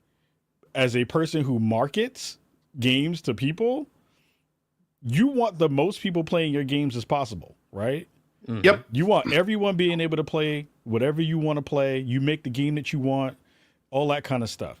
If the folks who are in this chat and all the other folks who are like, I see pronouns and I won't play and all that kind of stuff, that's fine too. You have self-selected out of it, right? You've decided, you've raised your hand and be like, I don't want this. And that's fine. But there's also a market for people who are in that space who want that. And those people have just as much of a right to be able to go buy a thing as much as you do. And if you have decided not to spend your money, that's on you to not spend your money on that thing. And that's fine. There's a difference, though, in between what that is and what we've seen in Gamergate, which is a lot of harassment. And there has been a ton of harassment towards developers. There's been a ton of harassment towards voice actors. There's been a ton of harassment towards other people that people in the same space don't address. They don't talk about that part. They're like, oh, we were just telling our opinions because we're consumers. And that goes back to, the point that Parris made earlier. Is like, again, there's ways to convey that stuff. And it goes back to something that you said earlier about, like, you see things that the industry does and you have a difference of opinion of what that is. You want people to be able to tell you truth and be able to tell you how the process works. People have been trying to do that for decades. And we've had the same energy towards a lot of those people over the same amount of time. Y'all don't know what y'all talking about, even though these are people who make the games that are being made. We can do this better because we're the consumer, which is not true. There's a lot of those conversations that have happened over the years. I mean, it happens in the journalism space a lot. And I think there's a big difference there, though, that people don't understand. And again, like, you can make your own opinion because you bought it, and that's fine. But, like, there are people who have been doing that work and have an understanding of the process of that work, the process of what it's like to work with other companies, the process of what that means for all of those layers that some of y'all just don't have experience with. And instead of being like, well, yo, these people are subject matter experts in some of these things, at least if you're just going to say the industry folks, leave, me and Parris out of it because we have opinions on stuff that we are using, knowledge that we have and information that we have and work that we've done to understand and influence those opinions. But industry people are the people who are doing the thing every day. They know more than y'all. That's honest. And if you can't take that honesty, then you're fucking it up to begin with. That's a real thing. It's like me going and being like, yo, NASA scientist, I know how all these fucking rockets work. You would be a dumbass to say that shit out loud. But I don't think I don't think that works. And how? I'm gonna tell you why. I gotta tell you why. The difference is, yes, when you're making a product, yes, people buying your product, if they are voicing something to you, it would be more beneficial to listen to what they have to say than to just label it all as unvalid criticism or unintelligent criticism. I don't think people who are in the marketing sphere, I don't think people in the gaming industry do that all the time. I think there are moments where people pop off and they get in their feels about some of that stuff.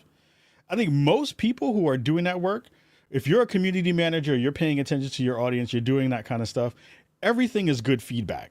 It doesn't mean it's smart feedback, but it's feedback that you can bring back to your managers, you can bring back to the team and be like, yo, here's the thing that we are seeing in abundance in terms of a conversation.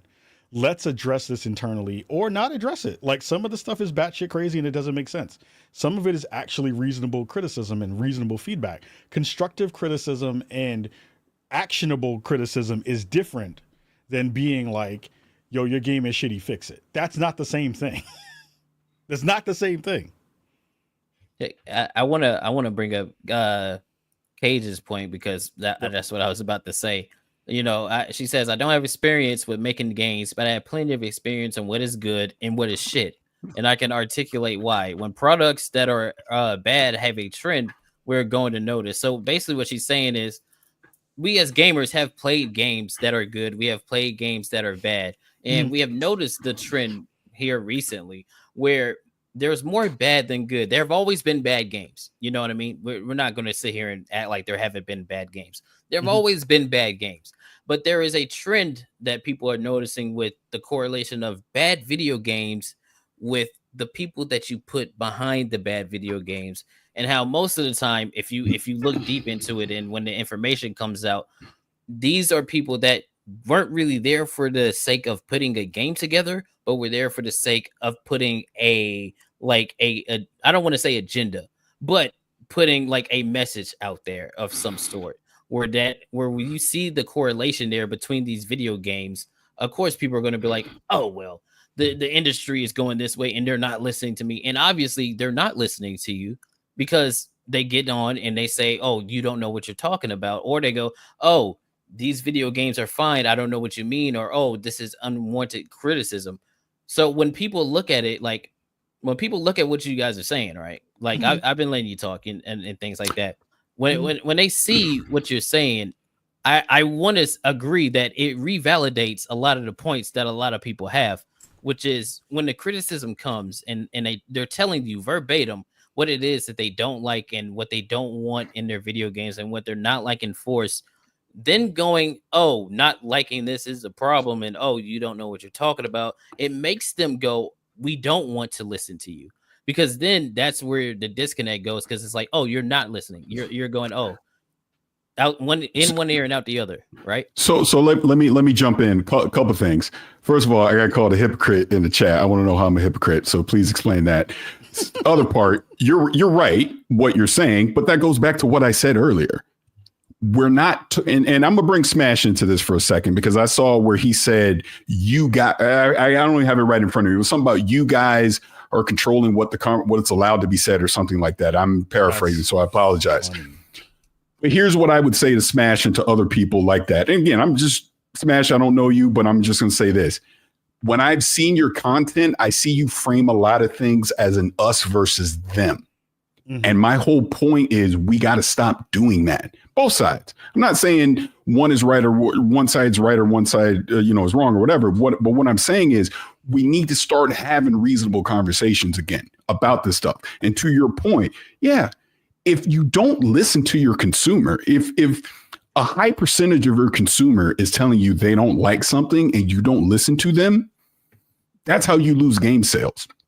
That's how people get laid off. That's how studios close, because you're not listening to the customer. I think, what's the phrase? The customer is always right.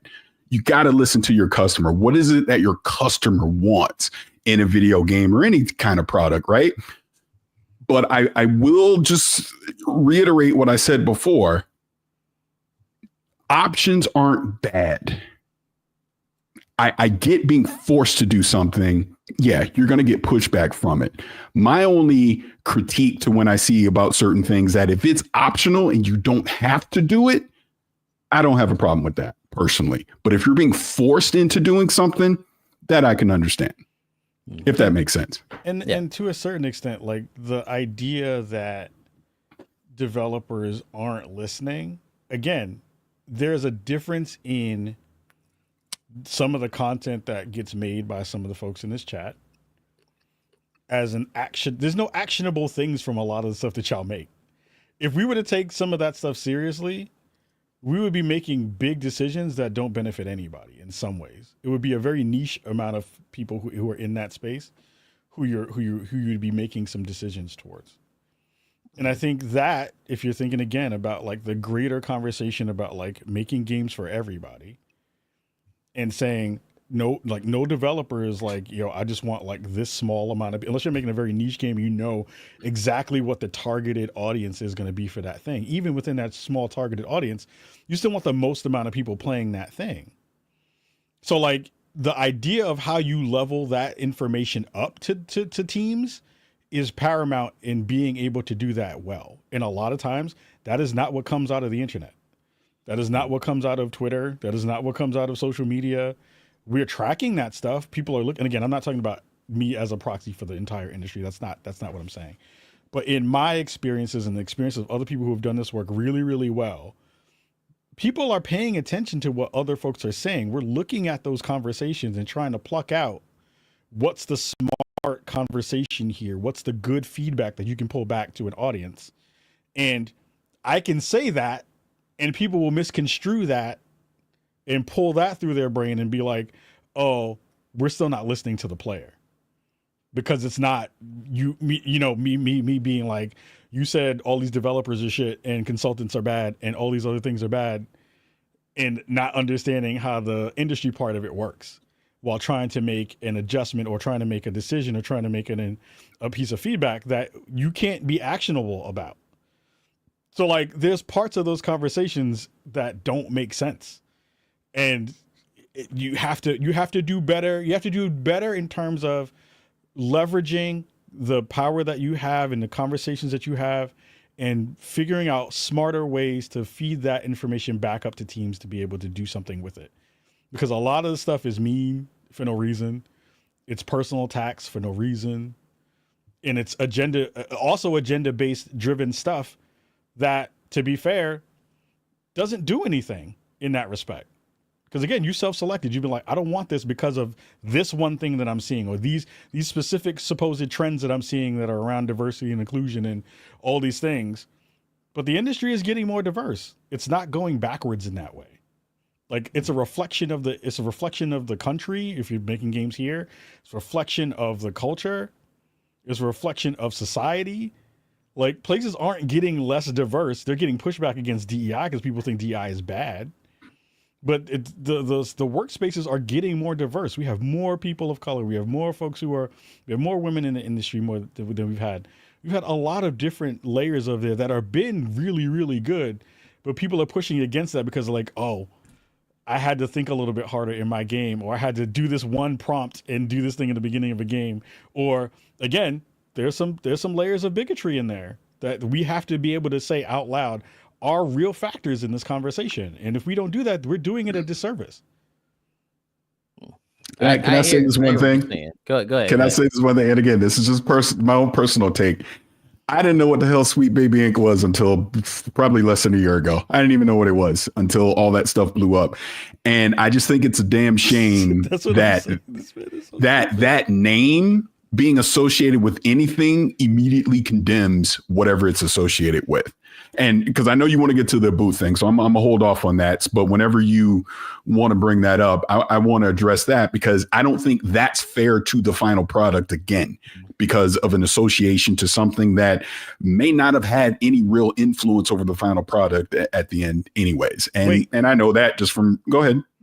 And again, I will say this, and I've said this numerous times, the thing that popped all of this stuff off, all of the second layer of Gamergate, which was that Kim Bel Yasuke? The Kim Bel Air, Sweet Baby Ink, the Sweet Baby Ink, the Sweet Baby Ink, Kim Bel Air GDC talk that we talked about on Spawn on Me initially. Everyone who has been mad about that has continuously got that wrong. I'm standing 10 toes down on that. Everyone has misconstrued the messaging around that incorrectly, and that was the thrust for all of this stuff. Y'all can tell me I'm wrong. I know I'm not. So that's fine. I'm saying that out loud because that gripes me all the time. People got really mad about all this stuff off of a thing they didn't understand. Yeah, and we're got snippets of that they didn't watch the entire thing and didn't have the capacity to understand what that means. We're about to get into that right after I get these super chats, because there was a lot, and I don't want you guys to feel like I'm ignoring your super chats. Yeah. I'm just trying to let y'all listen to these people talk so y'all can get insight of what's going on. But let me hit some of these because I don't want let's go back to my boy Trace again. I appreciate that. He says, I respect that because at the end of the day, we men and there is consequences. He's probably talking about us coming to the table having a conversation. Like he's saying right here, he gives another 5 man shout out for that, bro. There was going to be a given level respect anyway for even showing up. It's unfortunate this couldn't be all of us. Yeah, he's saying in regards to he wanted to be on the stream because we were going to do this on the channel that we have, New Black Street, instead of here, because we usually stream weekly. And he wanted to have this conversation. It would have been, I do feel like it would have been nice if we had him on because he does have some insights I think y'all would have liked to hear. But maybe we could get that down the line or something like that. We got Chris Boats for a 10. can I say I just appreciate that we have people of different perspectives having a conversation. Frankly, that's all men on our side wanted. We want to have a conversations with people we disagree with, and yeah, I agree with that. And let me add to that. I also appreciate trying to have, because I think for the most part we're having a reasonable conversation. The chat is not, though. I'm just going to call that out. The chat is not, though. The chat a lot of is making yeah. Well, it's not even about being wrong, but I'm just seeing little personal shots here and there versus listening to what we're trying to say. Because again, I'm not saying I'm right on everything. Hell, I'm wrong a lot about his stuff. I want to hear a different perspective because maybe it'll change my mind on something. Maybe I'll get enlightened on something that I'm not aware of. That's why I even brought up the Sweet Baby thing, because I am not educated on it beyond other than what I've seen and heard over the past year. But again, I would be shocked that a consultant could wield so much power on the direction of a project. Sure, they may give opinions, and I know some of them are extreme. I'm not taking anything away from that. But I would be shocked if a consultant could wield that much power inside of a company that they are not a part of. That's all I'm saying. And we're gonna talk about it. I want y'all to hold those thoughts because we're definitely gonna get into that. We got the Raging D head for 5 says, to quote Ray Liotta, "Being right isn't a bulletproof vest." I agree. We got Real for 2. Say that when some devs don't have tourist minds. That doesn't make sense. And we already hit hypnotics. But that doesn't make sense. Like, go back to that real quick. That doesn't make sense. This idea of tourism doesn't make sense.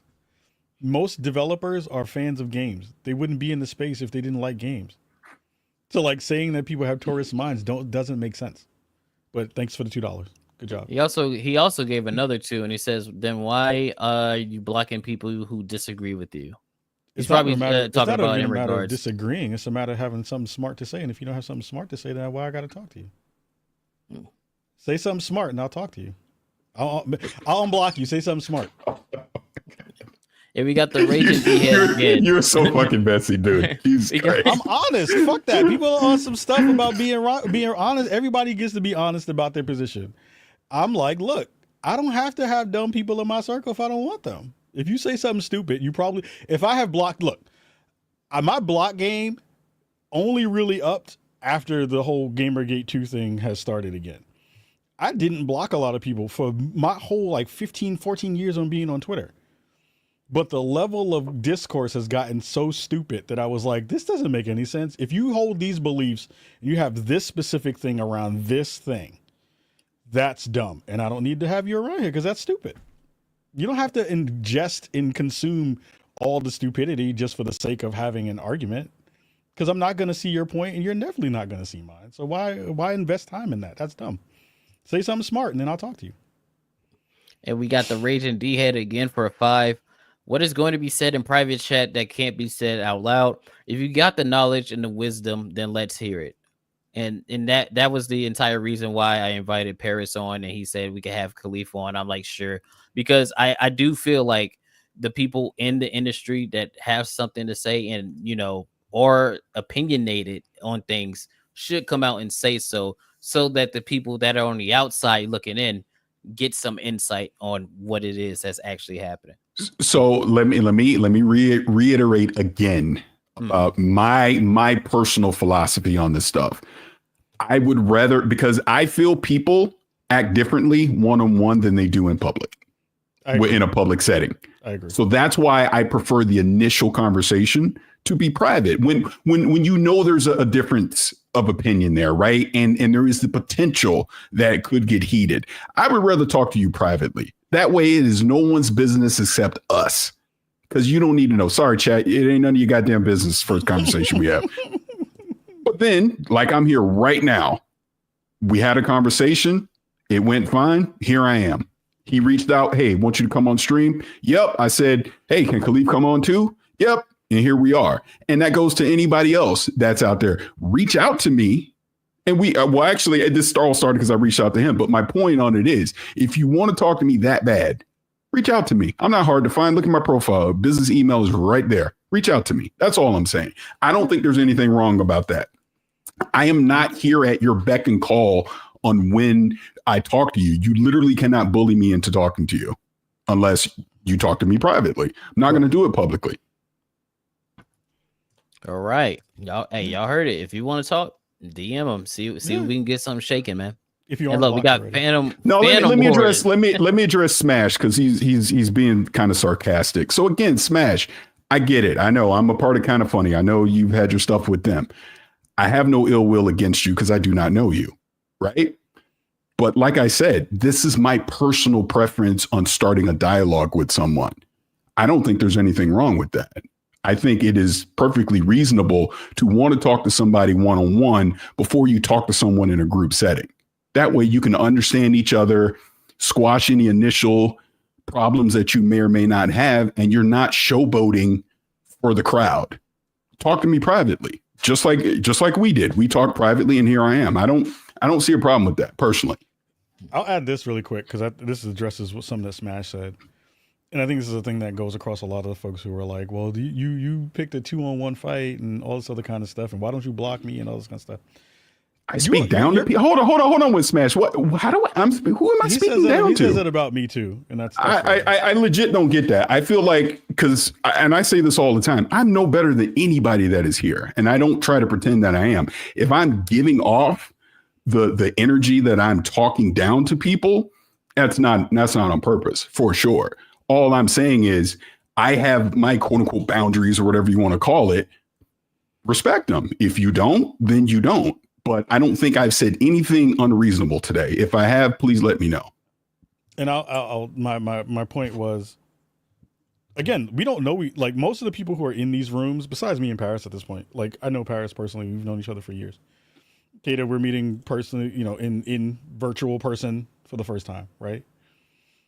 The folks who are having these conversations about all this stuff and being like, oh, well, you can't do this kind of thing. Look, I will take a look at your content. And I've seen your content. And the stuff that you're putting out into the world is a reflection of your worldview. And if I don't agree with your worldview, it doesn't mean that I have to talk to you. It doesn't mean that you have given enough of your word and your deeds and your understanding and your opinion out publicly to be able to have other people look at that and make a decision on if they want to fuck with you or not. So that's the reason why I'm like, well, most of the conversations that are happening, I've already seen your stance and I don't agree with it. So we're just going to be at a stalemate and have the same conversation that we're going to have. And I'm going to feel the same way you're going to feel. I'm going to feel the same way I'm going to feel. Like, that's fine. We're adults. Like, that's okay. That's what adults do. And that's okay. I'm sorry. I'm fixated on the chat and I apologize for that. I respectfully, Smash, I don't see how I'm talking. What am I talking down about? Who have I disrespected? Unless, the one dude said some sideways shit to me earlier and I addressed that. But unless you say something sideways to me, I want to have a reasonable conversation here. And then the other thing that I'm seeing about losing access, far be it. Ask me, like I told him, ask me whatever you want. I will give you my 100% honest answer on it. Yeah. And Bruce, look, everyone has an opinion. I am not building that opinion off of nothing, right? I'm not just out of, anywhere being like, yo, I think those opinions are stupid. I'm looking at the content. I'm looking at the work. I'm looking at what people have been saying. And I'm like, no, that's stupid. I'm okay with saying that out loud. That's not me talking down to you. I don't know you well enough to know. I think the things that might be said aren't smart. I apologize and again. I think that's fine. What is be mad about that? That's okay. I don't know if Smash is talking to me or you, but what is the control? But what is the controlled conversation that I'm having? I'm literally like, ask me whatever you want. I will repeat again. This was an invitation that Katie brought to me. And then I was like, let's bring Kahlief in as well so we could have it in a public space, right? At no point now, the Atreus thing did happen privately. And because, again, I don't know Atreus, I'm like, no, let's just have this conversation with us because I don't know if this is some kind of weird gotcha moment or it's going to turn toxic or whatever, because I want to have a reasonable conversation. And that I can't stress that enough. I will say for the 10,000th time, if you want to have a conversation with me, reach out to me and we can have a conversation. That's all. And to be fair, to Smash's point about all of these grievances about not, who's controlling the conversation and all that kind of stuff. I don't get that. I don't get. Go ahead. Sorry. Here's the ironic thing about all of that. There have been multiple videos made by you, made by other people in this chat, that have put your own version of what you think people are saying and think what people believe and think all of these things. You have made conversations happen around the content, disparaging me, disparaging Parris, disparaging other people in the space based on what we've said. And you've made that content that is supposedly the things that we care about, the things that we are saying. I'm happy that we're here having this conversation because you're hearing it out of our own mouths to be like, no, I think this and he thinks that and Kaida thinks this. And you've had those conversations in your own siloed spaces to be able to do that and make up whatever things you want. So like, you can't make that seem like that's a one-way street when that is something that is, again, I don't talk about y'all rarely. If I do, it's because I feel I got shitted on, or I was mad that day, or whatever. I was having a human moment. But y'all have spent multiple hours in Premiere Pro making these videos about us, about stuff that you believe, and we let y'all. We don't say anything. We rock. If I do say something, I'll say something on my show where I have my own platform to be able to do that thing. So like, don't make it seem like this is I'm aggrieved and no one will let me talk and all this other stuff. Y'all have been talking for a year and some change about this stuff at this point. So like, don't make it seem like, oh, this is unfair and we don't get a chance to do this thing. You've been doing that thing for a long time already. So like, stop fronting. Don't you have to lie? You don't have to lie, Craig. No, and I'll say this too, just again to give context into this, because no, Smash, you've never made a video about me that I'm aware of, that I know about. You've never said anything about me. And again, that's why I'm trying to show you respect in the chat right now by conversing with you and answering your questions. Again, ask me whatever you want and I will answer it. But I will just say again, this initial conversation was not set up. Let's bring a bunch of people into the stream and go back and forth. No, it was supposed to be the conversation that we're having right now. And I will reiterate again, I'm old school. I talk to people privately first before I talk to them in public. That is just my preference. You may not like it, but that's just who I am. I am always going to be respectful of you, of anyone in this chat, until you're disrespectful to me. I'll give you the classic example. Cassie said some sideways shit to me online, and at no point have I ever been disrespectful back towards her. Saw the video, I'm the positivity peddler. I laughed about it, and I just wear it as a moniker now. But I'm not going to be disrespectful to her because I have no need. I don't feel that offended by it. So that's what I'm saying. Again, saying this stuff in the chat, oh, you're this, you're talking down. I don't know how I'm talking down to anybody in the chat right now or anybody on this panel. Again, I just want to have a conversation about our differences of opinion. And that's it. I hear y'all. I'm letting y'all have your conversations, man. This is what this is about. Let me hit these. Let me get a few of these super chats before I talk about before I ask a real question that I have about the industry real quick.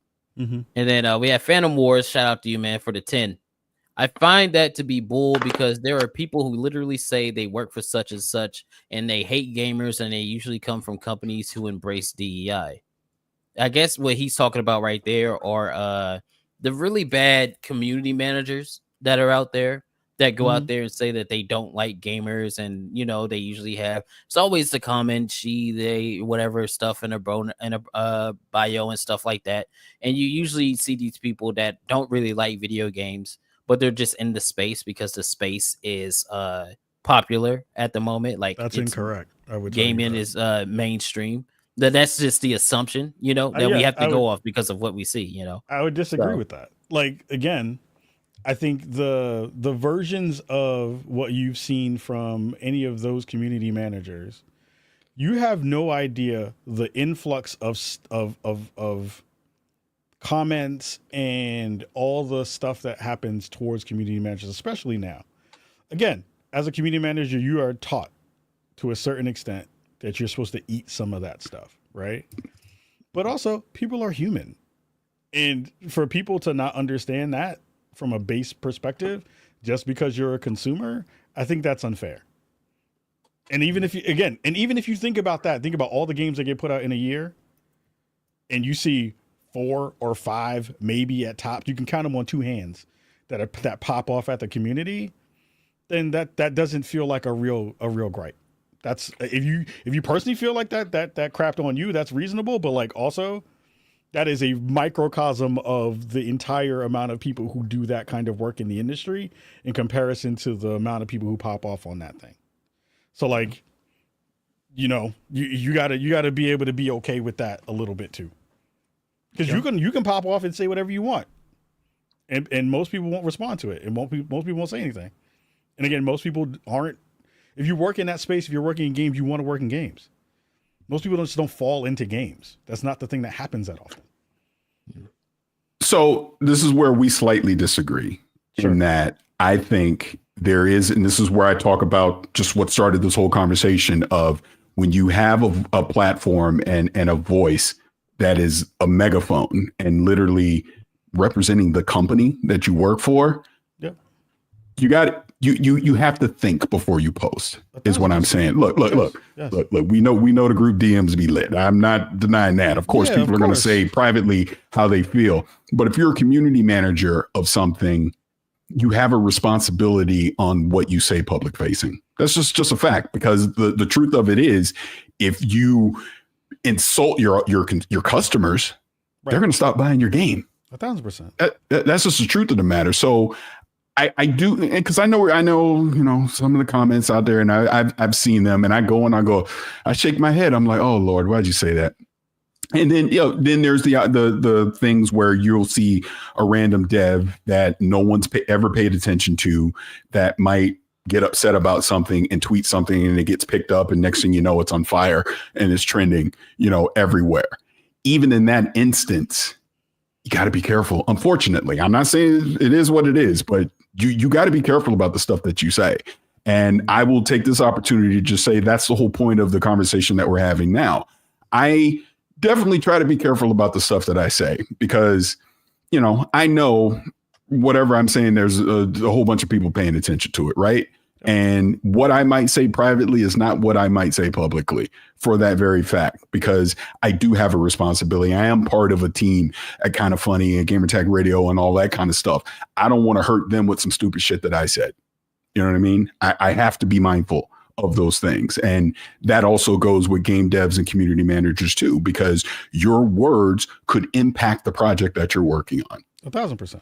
Mm-hmm. And to speak to what Zero said, there's a difference between saying an opinion as yourself and when you are representing your company. Absolutely. Like there's a big part of that conversation that happens amongst community managers and people on the marketing side all the time, right? It's the reason why people have their personal account and then they have their work account, right? Mm-hmm. And it's been, a lot of people who are on that community manager side don't put their personal accounts out there because they are worried that, again, they might get doxxed. Or, again, if you have a slip up, we've seen it happen multiple times over many years.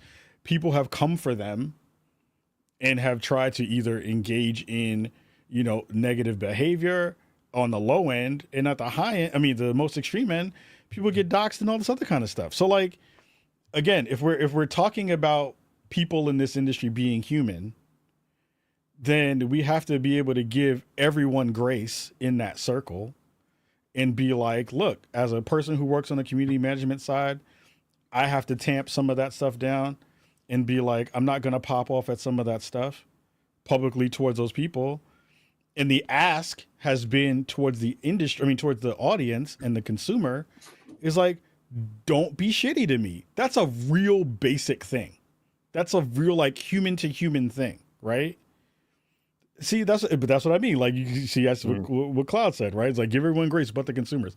The consumers get grace all the time.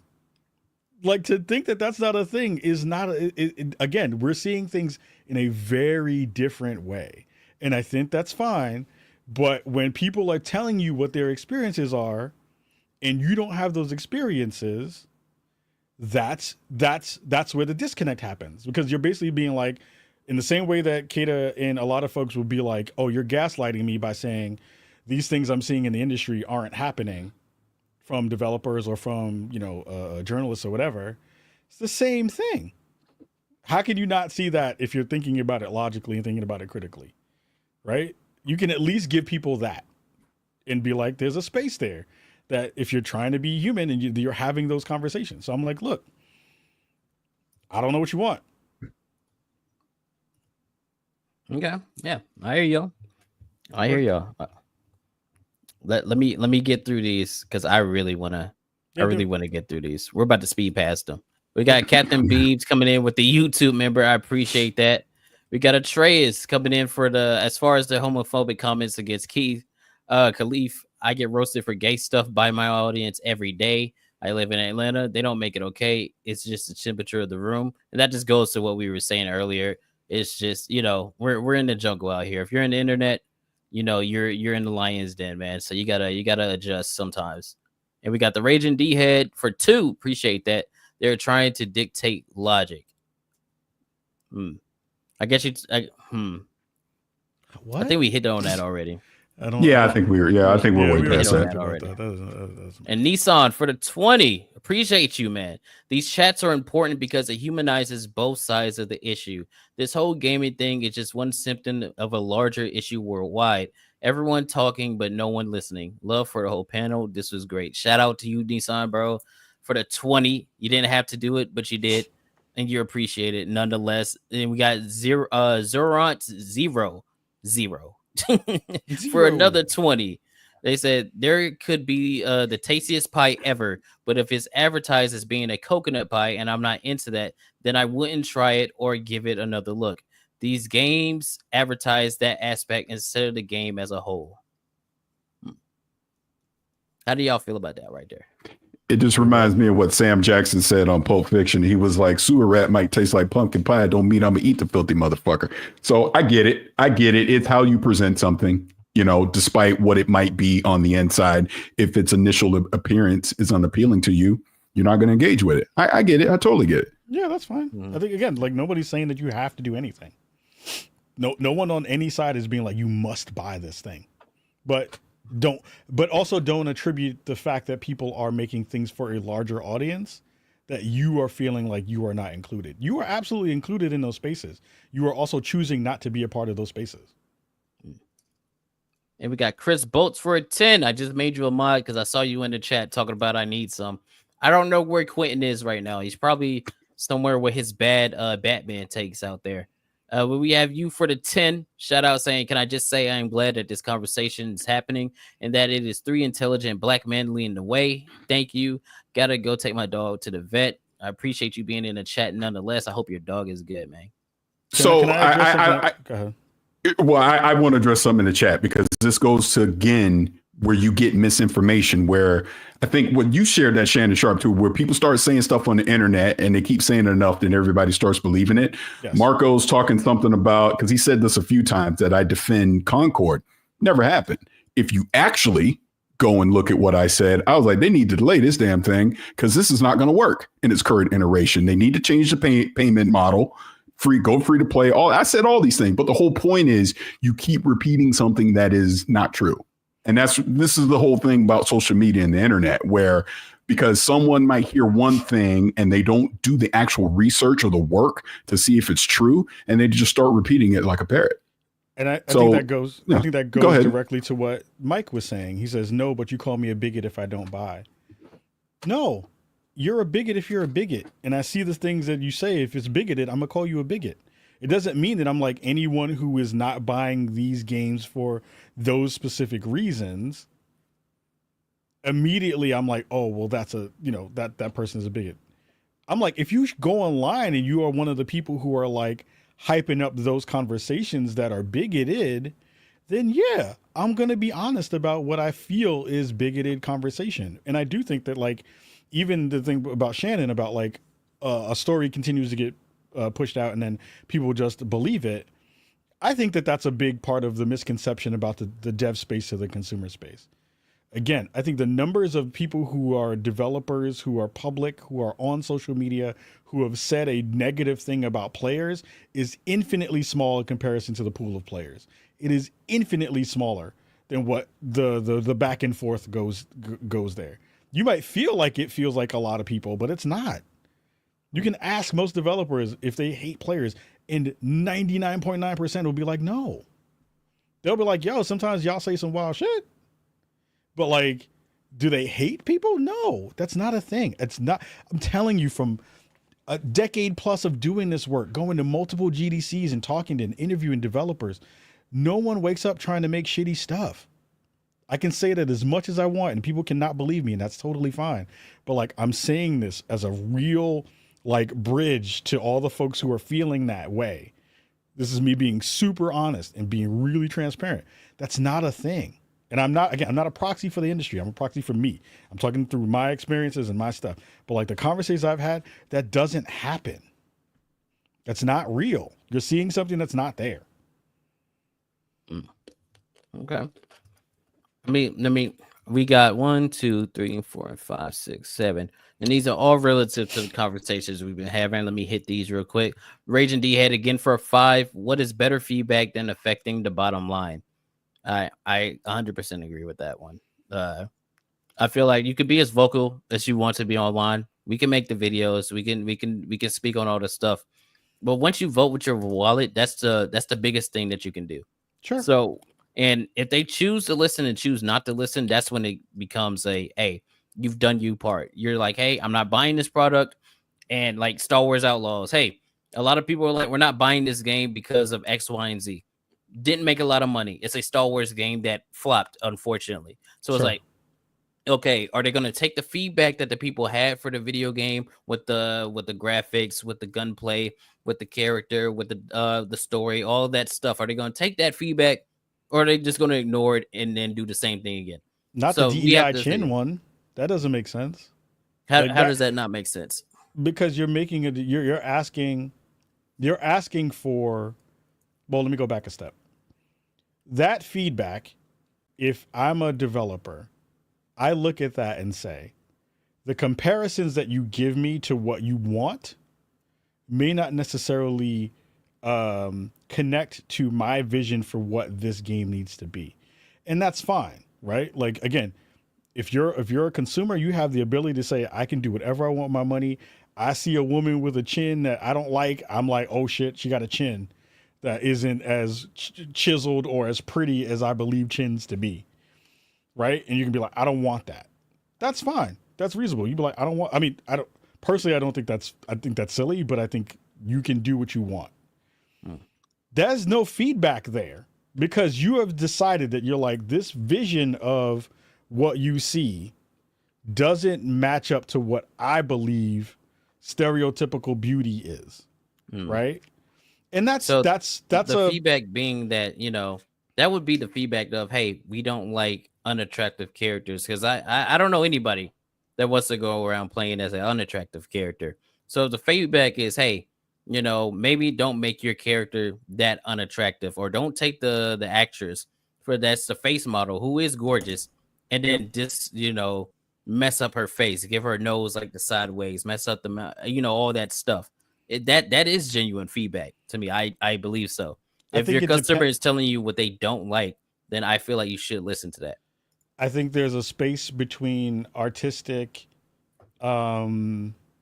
decisions that those teams make for whatever reasons they may be. Like, I don't know why they didn't fully one-to-one model Humberly Gonzalez to the character in Star Wars, right? Like, I don't know what the reasons were there, right? But once you start telling developers, well, this is the good version of what that is, there's a disconnect there, I believe, where, yes, you can be like, I want my characters to look pretty, and I want them to be attractive, and I want them to be X, Y, or Z, but also then who gets to dictate what attractiveness is, right? That's a conversation that you can have around what does that mean as a society, right? We've seen traditionally what that means. That's very, depending upon where you are in the world and depending upon what part of the world you're in, there's been traditional golden circle, the golden ratio of what beauty is and all that kind of stuff. And if you don't fit that, then now you're ugly, right? When 99% of the people on the planet don't fit that anyway, right? So like there's an ask there, but you have to give that ask in a way where people can hear it And the ways that people have been doing that is not the way that people can hear it. So I would say that would be what I would share to you, Ragin. Okay. So let's go to this next one. He says that sounds like forced exception of a religion for $2. And I'm guessing he's talking about the pronouns bit, which we hit that on the nail already. We already spoke about all the pronouns and things like that. And he gave me another 5. Dang, man, you did not have to give all of these. He said, which is what gender theory has become. It's become a non-theocratic belief system. So to that point, I do agree that it gets to a point where I feel like if I can't say something in fear of retaliation, it's going to get that goes into my question that I wanted to ask after the super chat. Sure. So I'm a hold that. Raging D head. Thanks. We got Cult Classic Gauge for a 2. Thank you, Shawty.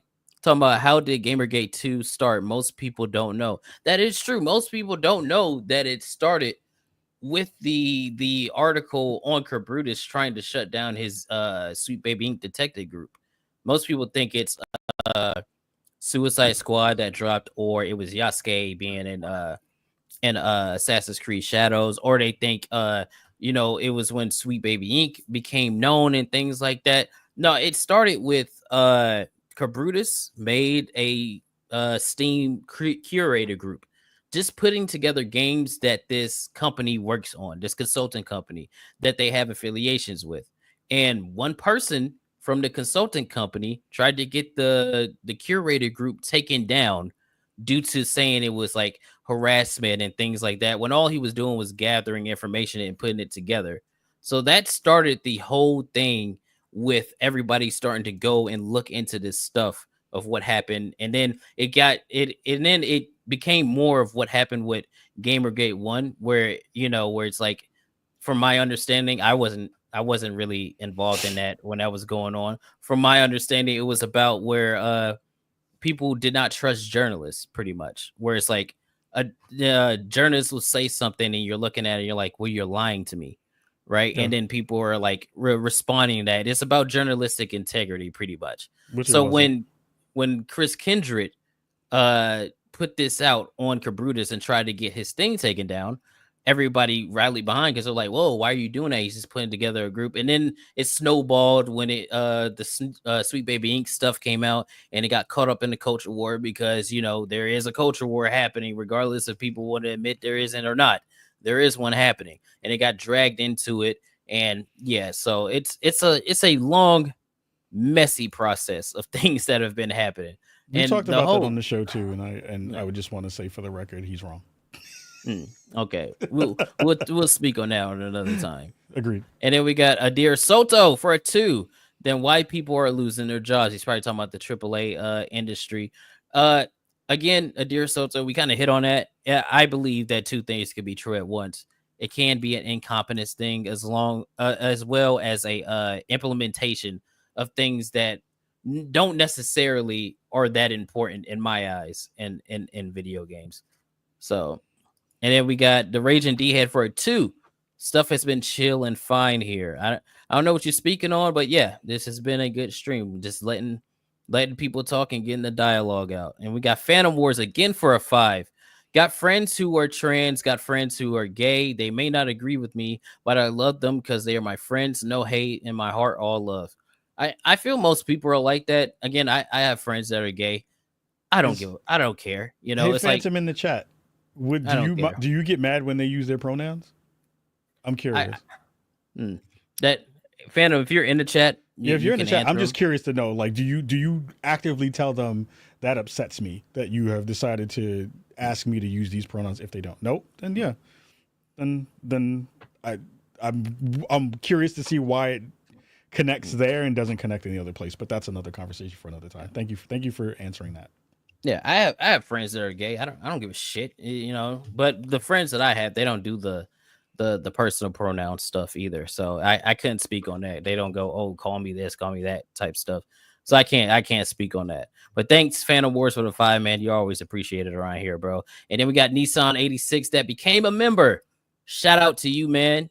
You are welcome into the Foot Clan, since that's what y'all like to be called, you freaky nasty frogs.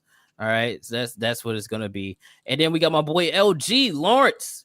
I gotta talk to you too, because there's somebody that you spoke to that I need to speak to. Okay, we gotta talk to this dude. But he gives me a 5. He says, bruh, Stellar Blade can do a damn near 1-to-1 scan of a woman's face and body. Why do the US gets games like Concord and The Last of Us 2? Something's Wait, off what here. is wrong with The Last of Us 2?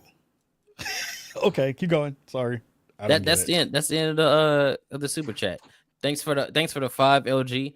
And I spoke on that when I first made a video on the when Star Wars Outlaws got released, or the information got released. Sure. Because I'm like, whoa, we find out who the voice actress is. So I'm like, or the face model, and I'm like, whoa, why did they change it when I just played Jedi Survivor and Cameron Monaghan? He looks 1-to-1 in his video game. Sure. Why can't you do it like that? So I think that's a question that can be asked. Why is it where you've seen it done before, and then you've seen the excuse where it's hard to do this, or it's hard to make soft features, and then you get a game that shows you that it's not hard to do. And we've had multiple games from the past that also show it's not hard to do. So it's like, why do you feel like you can change the way a woman looks, but you can't change the way that a man looks? Is there so that goes into the question. Thanks for all the super chats, by the way, all of you guys. Thank you for hanging out it's been over 2 hours of this good conversation. You know what I mean? I appreciate all of you guys for liking the stream. And if you haven't liked the stream, like it, or at the end of the stream when these guys decide to dip, I will put a big Shirley on there and you won't like it. So the question that I have is there because we've heard this before, is there a mandate in certain game companies where you cannot make a character too attractive in fear of turning off an audience that may or may not buy a game? I honestly don't. I don't know. I would be surprised if there was. No, because again, you have to then have the conversation about what is attractiveness, and that's a spectrum of attractiveness. Yeah, that's true. But So, like, I mean, there is a what general answer would that be? I feel like there is a general consensus of like general beauty. You know what I mean? I wouldn't say objective beauty, but just like a general sense of what is beautiful and what is not. Like, that's why you can tell if somebody is pretty or somebody is ugly, right? So that's think you get. I think you wind up getting into a very homogenous space if you make everybody look like a model, right? Well, I don't think that's the route that people want to go. There are people that are like, oh, why isn't the character like, dime 9 out of 10? I don't think that's the general consensus. I think it's like, why is there like we've noticed a trend of making the characters less attractive than they otherwise would be. Here's a good example. In Dragon Age, I forgot her name, but there was a character that was in there who turned into a bird. I forgot her name. And there's a conversation in gaming spaces about like people who are on the anti-woke side are like, yo, this character's ugly. Why did you make her look like a man? And there's people on the other side of that fence who are like, yo, she's a baddie. Like, she looks good. She's really pretty. How do you reconcile that as a game company, right? You just make what you make, and you make that person in whatever fashion that you feel like she needs to be for that character and for what that visual representation is going to wind up being. And you rock with it, and then you let people decide on their own if they think that character is pretty or not. And I don't think I don't think that is the thought process going into making characters in a lot of those ways, unless there's a very specific story-based reason why that character needs to be super attractive, right? Okay. So I think that you're asking a question for like...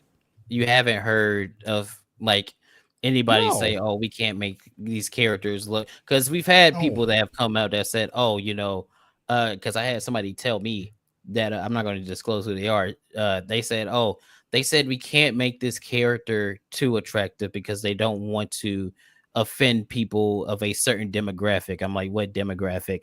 And they're saying, people who are transgender and things like that, right? I think if you were to decide to ugly a character, I think you'd make that character in that way because a lot of people only look at pretty people and can't get past the fact that they're pretty.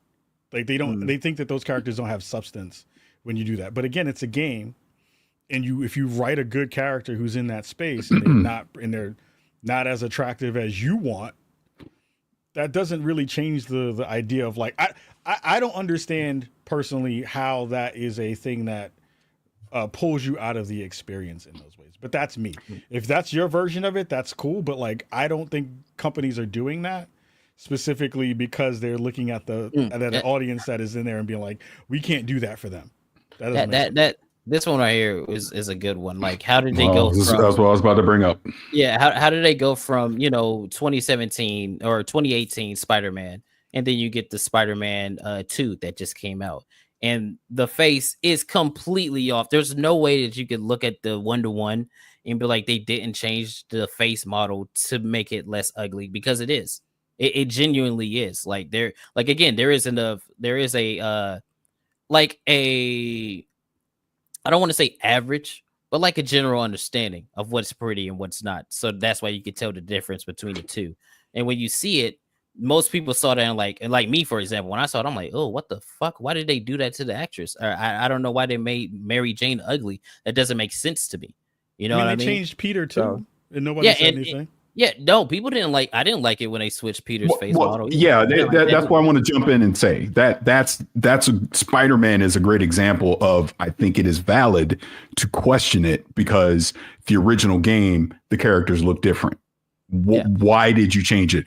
In Peter's instance, they were trying to. I think I could be wrong on this, but I thought they were trying to make him look more like Tom Holland. No, was the reason? They said because they were doing the PS5 remaster. But the Mary Jane one made no sense. The Mary Jane one made no sense to me because you already had an established model in the remaster on PlayStation 5. So why for 2? And I believe she's they based her off of someone that was on the narrative team, if I believe. So I do think it is valid to ask that question as to why. But I will say this, just in fairness, I think it's fucking weird when people decide to, I'm going to AI change it and make people super hot because that's how they should look. Yeah, okay. I think that's weird. We could agree when you see that, because some people do it overboard where it's like you're doing too much. I get the sentiment. I do get the sentiment, but then it's like, okay, that's just fucking, that's jack off bait right there. You know what I mean? Like, I don't know why we're doing that. Unless it's a funny, a lot of that in the space right now. There are some where it's like it's not meant to be taken real. But do you see in the context of this overall conversation that we're having where certain people go overboard with their outrage for it, and then you look and there's all these videos and they're riling people up to be upset about it? I get like, look, none of this I could care less. I just playing the game. Don't bother me either way. But I do understand people wanting to question it. But some people take the shit too far, and that's where I'm coming from with this. And that's a good reason why this discussion is necessary, because there are people like who just gifted a super chat. Leon, he says, to be fair, they should make MJ super hot. That's actually like a literal part of a character in the source material. That is also true. But Leon has takes that a lot of us are like, you're stupid, bro. Like I don't agree with you. I think the misconception is that a lot of people who are on this side, like in this space that talk about these things, that like we don't check each other if we say or do something wrong, when that is 100% like inaccurate. Like, I could give an example when Grumps put up that fake NDA, and everybody with a working brain is looking like, that's not a real NDA, bro. Like, no, you're wrong there. You're wrong. Here's the thing, or if somebody says something else, it's like, you're wrong, right? Like, we could say you could be wrong. And thank you for saying that. For you saying that, that is not a sentiment I see across most of the folks who are at the top of that food chain right now. There's a lot of yes men. There's a lot of yes women in that space. There's a lot of people who cap for each other in those ways specifically, and don't correct the people who are driving a lot of the animus in the space in this way, and doing it in a way that is not helpful to anyone involved. And to be fair, again, when I'm taking that information back to the conversation around how do you give good feedback to all of these development teams, if you were to look at this people who are driving the communication and driving the conversation in these ways, none of that stuff is feedback that I can take back to a team and be like, here's a thing that we can make changes for to make these people feel better about this. Because they will constantly find something wrong with everything. And no matter what conversation you change it to, or what decision you make, or what deciding thing that you make, like the Stellar Blade thing with the like titty window that was this big and then they got this big. And people freaked out about that. Like, how can I, as a person who works in that space, I can't take that seriously. That's not a thing that I can take and be like, okay, we're going to change that in these ways for these things. I would say it wasn't that in that situation. I could speak because it's not like it was a clear thing of, oh, we want to see more titty or whatever. It's more of a, hey, if the creators or like if there is a direction that the people are creating something are going with it, and you start to censor it in a way because you want to appease somebody else. They did it on their own, though. I was about to say, who censored it? Yeah, they did it themselves. Yeah, and see, when that information came out, again, where's Leon at? Leon was one of the first people. He's like, yo, they're the ones that are doing that. There's another person out there, Vex. He does that too. Like, we do check each other when we. But here's the thing. Here's the thing, Kaida, and I'd love to hear your thoughts on this. That's not the first thing, though. That comes way after the fact. Way after, again, there's an assumption of nefarious things happening. And again, you can be like, well, I've seen this pattern happen, so that means all these things are in that space and da-da-da-da. You can be like, oh, okay, that's, this is what this is. But that's never the first conversation to be chill about it and be like, well, let's figure out what the developers want. It's always, I feel like I didn't get what I wanted. And in that case, it was more titty and ass. And that's what that was. Well, that's because in that situation, again, it's a knee-jerk thing, right? Where you see a pattern and you recognize a pattern. When you see something, your knee-jerk reaction is to react the way that you do. Like with example, Ghost of Yote, when you saw the main character as a female, the knee-jerk reaction is, oh, they're trading in Jin for a woman. Because that's the pattern that has been set with a lot of the entertainment that we've been consuming for a long time.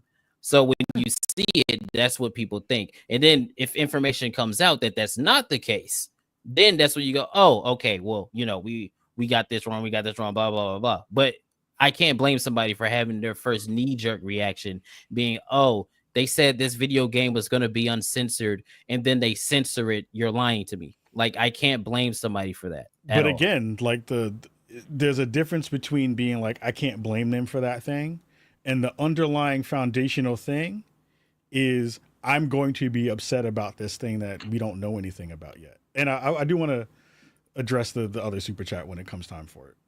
But that's my point, is like, there's a layer of that conversation that feels disingenuous as well, because then you're saying like, I don't want my audience to be smarter. I just want them to be reactionary.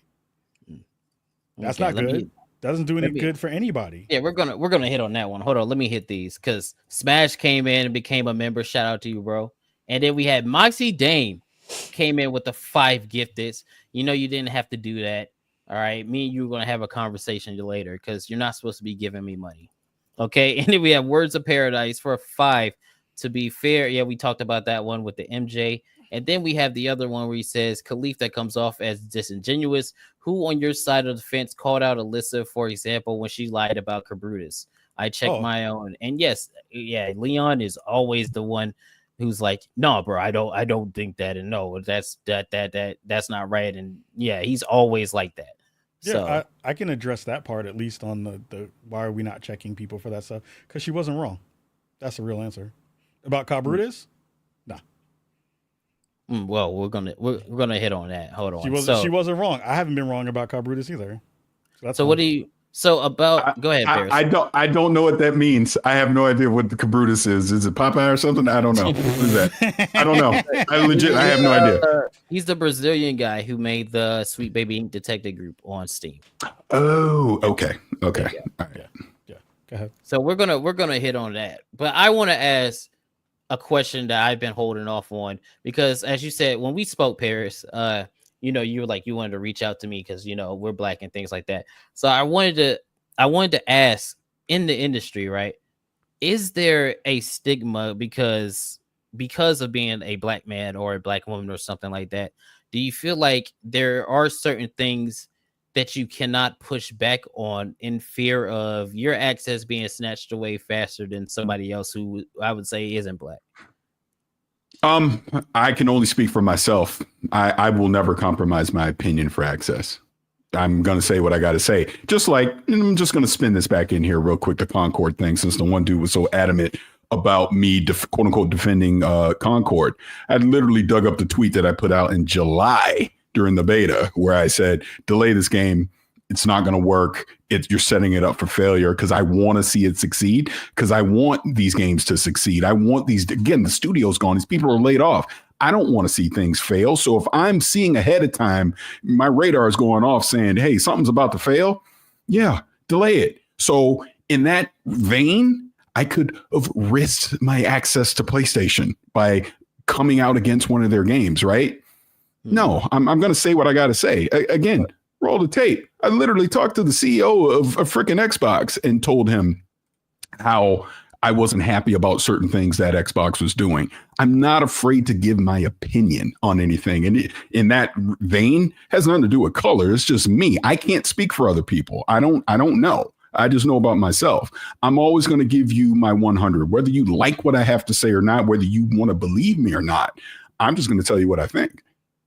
Same. Agreed.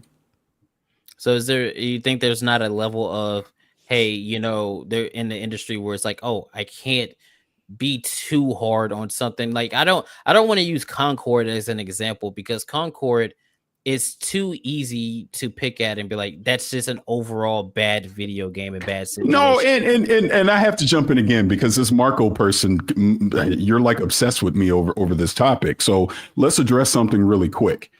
Did I enjoy certain aspects of Concord? Yep. So if you go look at the video, I talk about the things that I liked about it, but I am also a realist and I see that this model is not sustainable. And here we are. So if that isn't good enough for you, I can't help you. But again, that's my opinion. And that's what I think people need to understand here. Just because my opinion of something does not align with yours, you can respect it or not, but that's my opinion. So you can pull the video on my YouTube channel where I talked about Concord during the beta. You can pull the tweets where I've talked about Concord online, and you will see I have given praise and criticism of it and ultimately said, don't put this game out. Said it on Kind of Funny too. Don't put this game out because it's going to fail. And it failed in epic fashion. So I don't know what else you want me to say or do. But going back to the original point of all that we're talking about. Yeah, is there potentially bias in the industry that people are, bias is the wrong word, but I'm trying to say, there's certain people that could be worried about losing access? Of course, we're human. I'm not saying that doesn't happen. I can, again, only speak for myself on that if all this shit goes away tomorrow, I'll look back at the stuff that I've been able to do, be proud of it, and I'll still have my integrity. And that's all you can do on it. If they can't, and again, I think part of the reason that I've had some of the opportunities that I get, they know I'm going to shoot them straight. I've had many private conversations about what things that I've been critical of, that I like, that I don't like, something that I might have said in a public forum. Someone will reach out to me privately and we'll have a conversation about it. And I give my 100% honest opinion of this will work or that will work. Matter of fact, since we're bringing up Concord, since the goddamn studio doesn't exist anymore, yeah, I had private conversations with people at Firewalk about that game. And I told them, y'all, you can't put this game out. This is not going to work. And the powers that be put it out anyways. So there you go. Okay. So Kahlief, I want to circle back to you with the Alyssa comment because I was going to mention that as well. Yeah. So because with the whole point of everything that has happened is what happened with Chris Kindred and Cabrutus with the DEI detective group and how they specifically was trying to target him, get him his group taken off Steam, get him banned off Twitter, all these kind of things were actually like attacking him for putting a group together of video games that they worked on. And the article that Alyssa made defending Chris Kindred is what really put her in the crossfire in the first place, right? So, and you said that she wasn't wrong, and I want to know, like, what do you mean? Like, how do you feel like she wasn't wrong in the things that she said about Cabrutus? I mean, personally, look, I think the conversations around why you make that list, again, if you're going to talk about seeing patterns over the years and seeing stuff like that, there's a pattern there of people making and spotlighting people who they think are doing something negatively or are trying to do something nefarious or do something underhanded in the video game industry. We saw this in Gamergate 1. That was a big conversation that happened around, Zoe Quinn and all those other conversations about this feeling that there is this underlying group of people who are doing something negatively towards other people, right? I think that's where looking at the words that Cobb Brutus put, and we have it, it's in one of the episodes that we did or that I put out on Spawn on Me, where I went through like all my reasons for thinking that it was bullshit. And I agree with that. Like, we shared that same sentiment of like, sure, you have an idea of what Sweet Baby Inc. does. You don't actually know what they do. And you're making this correlation between what you think a team does and what you think are failings in some of the games that you've seen in this agenda that you see that's in that space. I don't think Cobb Brutus has a good understanding of what that means. I don't think that he's actually spent time enough to think about what that implication means when you make a list like that publicly. And you can do that because Steam will let you do it. But if you're a person in the industry, you're like, oh, well, that's a weird spotlighting of a thing and a weird kind of, potential vector for harassment that is there. Like, I think that's a reasonable thing to say if you're watching some of the way that this has worked traditionally. So that was the reason why I think her stance on it was reasonable. The reason my stance, I think, on it is reasonable. And again, you can not agree with it, but I don't believe that list was made in good faith to give information to an audience when he doesn't have the information to begin with. He just didn't. Okay. And that's the whole point, right? Because the whole point of the list was just to put the list together of the games that they worked on. It wasn't a positive or negative list. It's an information list. It's putting the list together. What's the purpose? Because of the implication of what you said here, of what people think that Sweet Baby Inc. does. So, and that goes to another question that I had, because I saw that you and Parris and y'all were with Alyssa up there at Compulsion Games, and I talked to Parris about this already, and me, Leon, even Atreus, other people, we saw South of Midnight. I'm thinking that looks like a cool game, it looks like a cool video game. And you hear that, oh, Sweet Baby Inc. is involved with it. And at the beginning, there was a different character, but they came in and helped change the character from whatever it was in the setting and things like that. And you hear these things of what it is that, we've heard from multiple people that have worked with them, that what they do.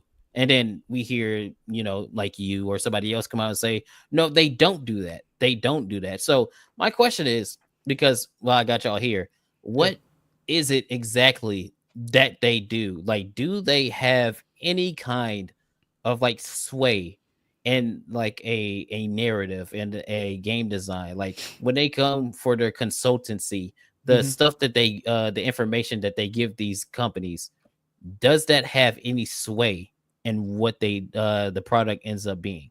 Sometimes. Like, I've been a consultant on multiple games as a diversity and inclusion consultant. I've worked in some capacities with other games on some stuff like that. I think the amount of sway isn't as big as I think people think it is. I think the idea, at some point, consultants come in because they've been asked to come in. Like, it's not a thing where they like force their way into a conversation and be like, I'm Sweet Baby Inc. and you must hire me. That doesn't happen. Right. And at some level of that conversation, the people who have pulled them in make a decision to either use that information to guide whatever the thing is that they ask them to come in for on that game or not.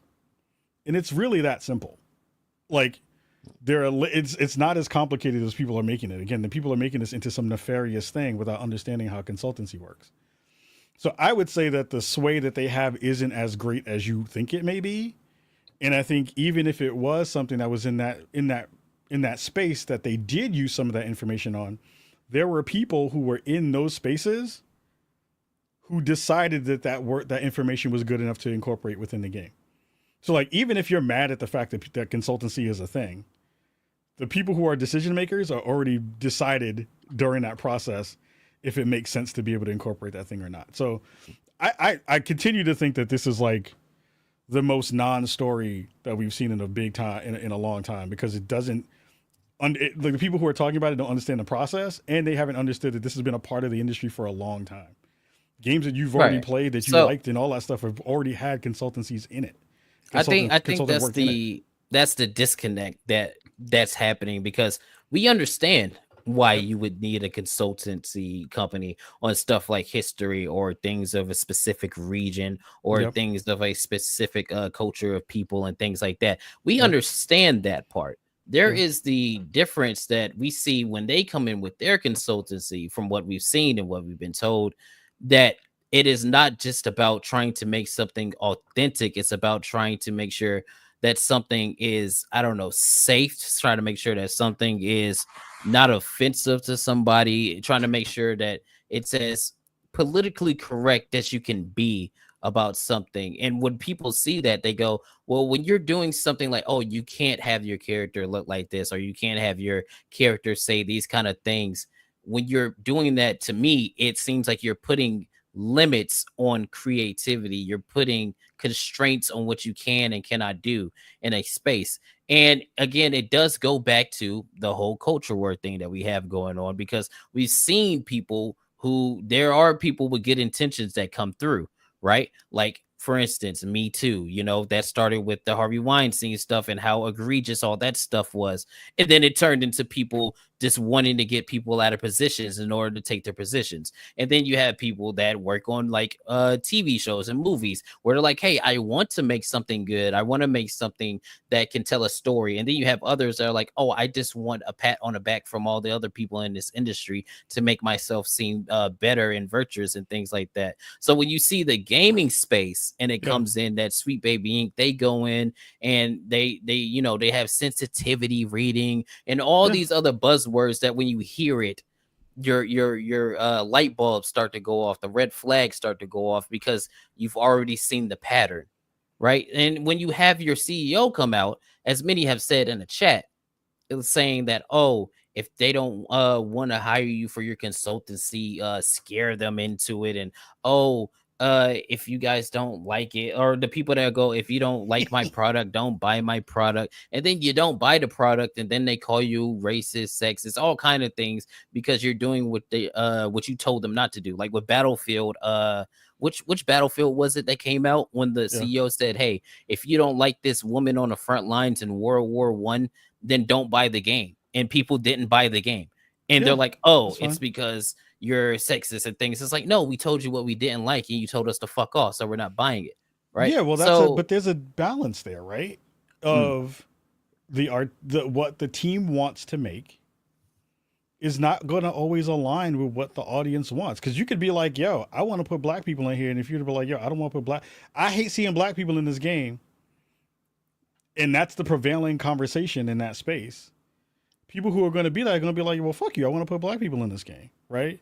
I'll go back to the conversation. And again, there's a balance between what the audience wants and the creative vision for what the developer wants. There's always going to be a balance here and a spectrum of listening and a spectrum of jiggering that thing. But I think the thing that, I'll jump into something that way. Okay, I'll let you finish your thought, because I wanted to say what Hypnotic was talking about. No, what you just said is very. That's the point, right? We know that you're not always going to please 100% of everybody, right? We get that. But if the majority of the people that buy your stuff are telling you one thing, how does that then go, oh, all of you people are wrong? How does that work? You have to change the idea of what you think the majority is.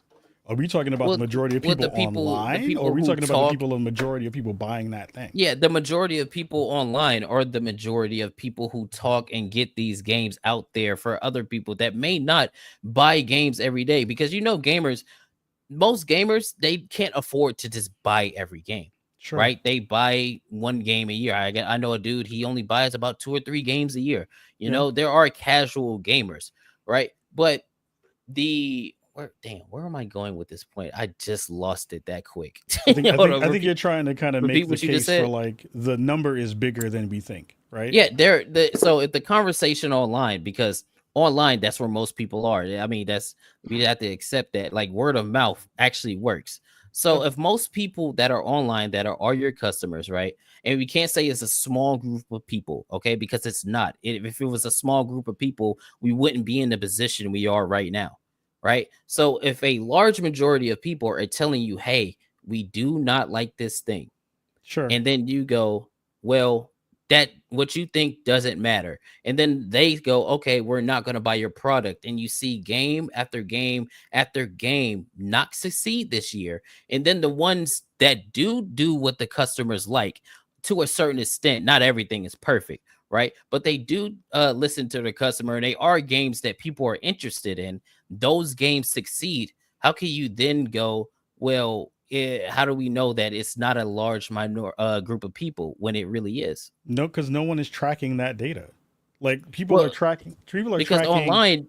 online, the conversations are what are being had. So if the Yeah, majority of the conversations are, we don't like this thing, that is a lot of people. it's a lot of people, but it's not as many as you think it is. Like I think that there is a conversation pool of people who are discussing this thing online, and the through line is the loudest vocal minority of the folks who are being the most mad about a thing aren't Yeah. necessarily reflective of the entire conversation.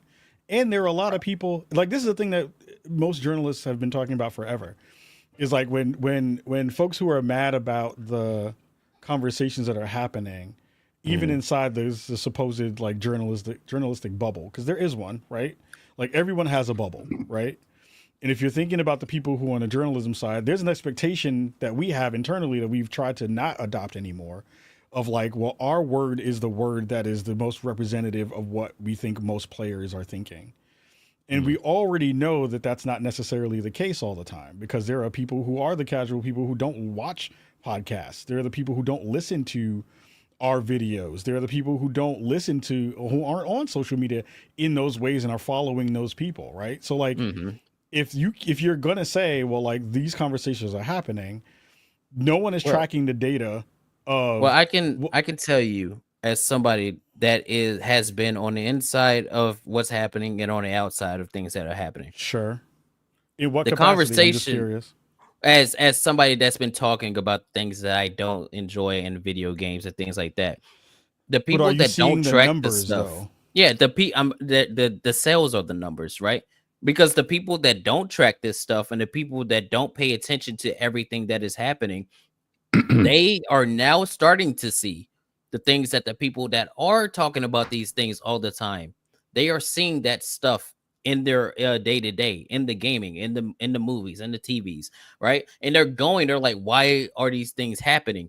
And they are getting the information about what's happening and are choosing not to buy these products Yeah. because if that wasn't the case, these games would be selling. Like Suicide Squad Killed the Justice League would be selling, or Dragon Age of Veilguard, which just came out and is Dragon Age, which is a big franchise, would be selling. These games are not selling. The ones that these people are like me or other people on the internet are talking about, those are the games that are selling. If the conversation wasn't being had with a majority of people, then the easiest rebuttal would be, well, these games are selling, but they're not, because the people that are talking about it are telling other folks, and those other folks are telling other folks, and they are seeing what's happening. It's a word of mouth thing that carries, and it's just a common sense thing where you see something and it's like, well, I don't really like that. Like there are normies that'll go, well, I don't like it, and you ask them why, they can't really tell you why, why they don't like something, Mm-hmm. but they'll go and watch a video, and then a dude in the video will say something, they're like, oh, that's what I meant. You know what I mean? So the conversation is happening, and the fact that you can see it is the data. Because if it was the opposite, everybody that's talking about this stuff would be counterpointed every time with these games are selling it or not.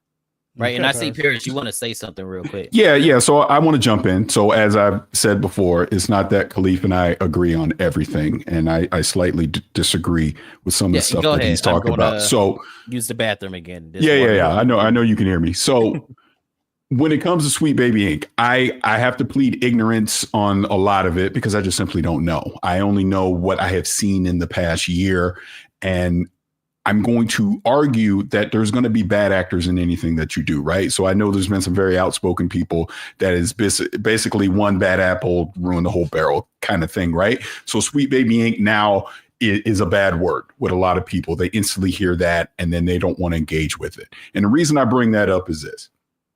I take a game like Abu. I want to take Tales of Kanzara, right? Zao. I got to meet Abu almost a year ago. It was at the Game Awards, and I met him the night before, just in a casual setting. We're just talking. I had no idea what this dude was, right? And we're just talking. He had no agenda, whatever. I'm like, hey, that's a really nice guy. That's a really cool guy, right? Very genuine. And then the next day, I'm literally sitting there in the crowd, and here he come walking out on the stage showing his game. I'm like, oh shit, that's the dude I met yesterday. Wow, I want to check this game out. Wow, we could get a game from someone of African descent. He's obviously British. He's making a game dedicated to his father, and it's going to delve into African culture, right? I remember him hustling. Any goddamn podcast he could go on, any show he could be on, he was on promoting his game. I really, truly respected the hustle that he was doing. And all of it during that time felt very genuine to me. It wasn't forced diversity or any of this stuff. Here's a black man making a game about black culture. I'm down. Let's see what it can do. Right. So let me finish this. But then the Sweet Baby Inc. stuff got thrown into it. And it just seems like it sabotaged any momentum that game could have had. Right. Look. Your mileage may vary on if you like the game or not. I thought it was okay. I enjoyed my time playing the game, right? It wasn't a terrible game, but the sales tanked on it. Obviously, the studio, layoffs, all that we've seen with that. And I just feel like that's a damn shame because when we bring this full circle into talking about DI and woke and all this kind of stuff, I want to be crystal clear on my stance as far as DI goes. I think there is a place for it, but here's what I don't agree with. Forced DI diversity or however you want to call it. Don't force somebody that is not qualified to be into the position they into a position just because of their skin color or gender. But I do think DI can help to find people that are skilled, that can interview and be in these positions, right? Or you can use DI to go into some of these more urban areas and provide the skills, provide the tools so that these people can get the skill sets to do some of these jobs, right? There is a place for that, right? And that's a whole nother nuanced conversation we can have another day. But my point is, it's all been generalized now. All of it's generalized. All of it's the boogeyman. As soon as you hear the word bad, and it's not all bad. There's good to it as well. And we don't have those conversations. So again, bringing this to video games, now when you hear Sweet Baby Inc., now when you hear DEI, bad. That game's bad. I'm not going to play that game because they consulted on it. So it's bad. So again, South to Midnight, again, I don't have the details on whatever they consulted on or whatever, but you can't tell me having a young black woman from the South and Hazel as the lead character doesn't make sense. I don't know if they were the ones that suggested it. I don't know if it came from the studio or somewhere else. But in that case, nothing I've seen with that game screams forced. It screams, that's that region. That is the Deep South. I'm from the South. Right. All of it made sense to me. So in that vein, let's just say Sweet Baby did consult on it.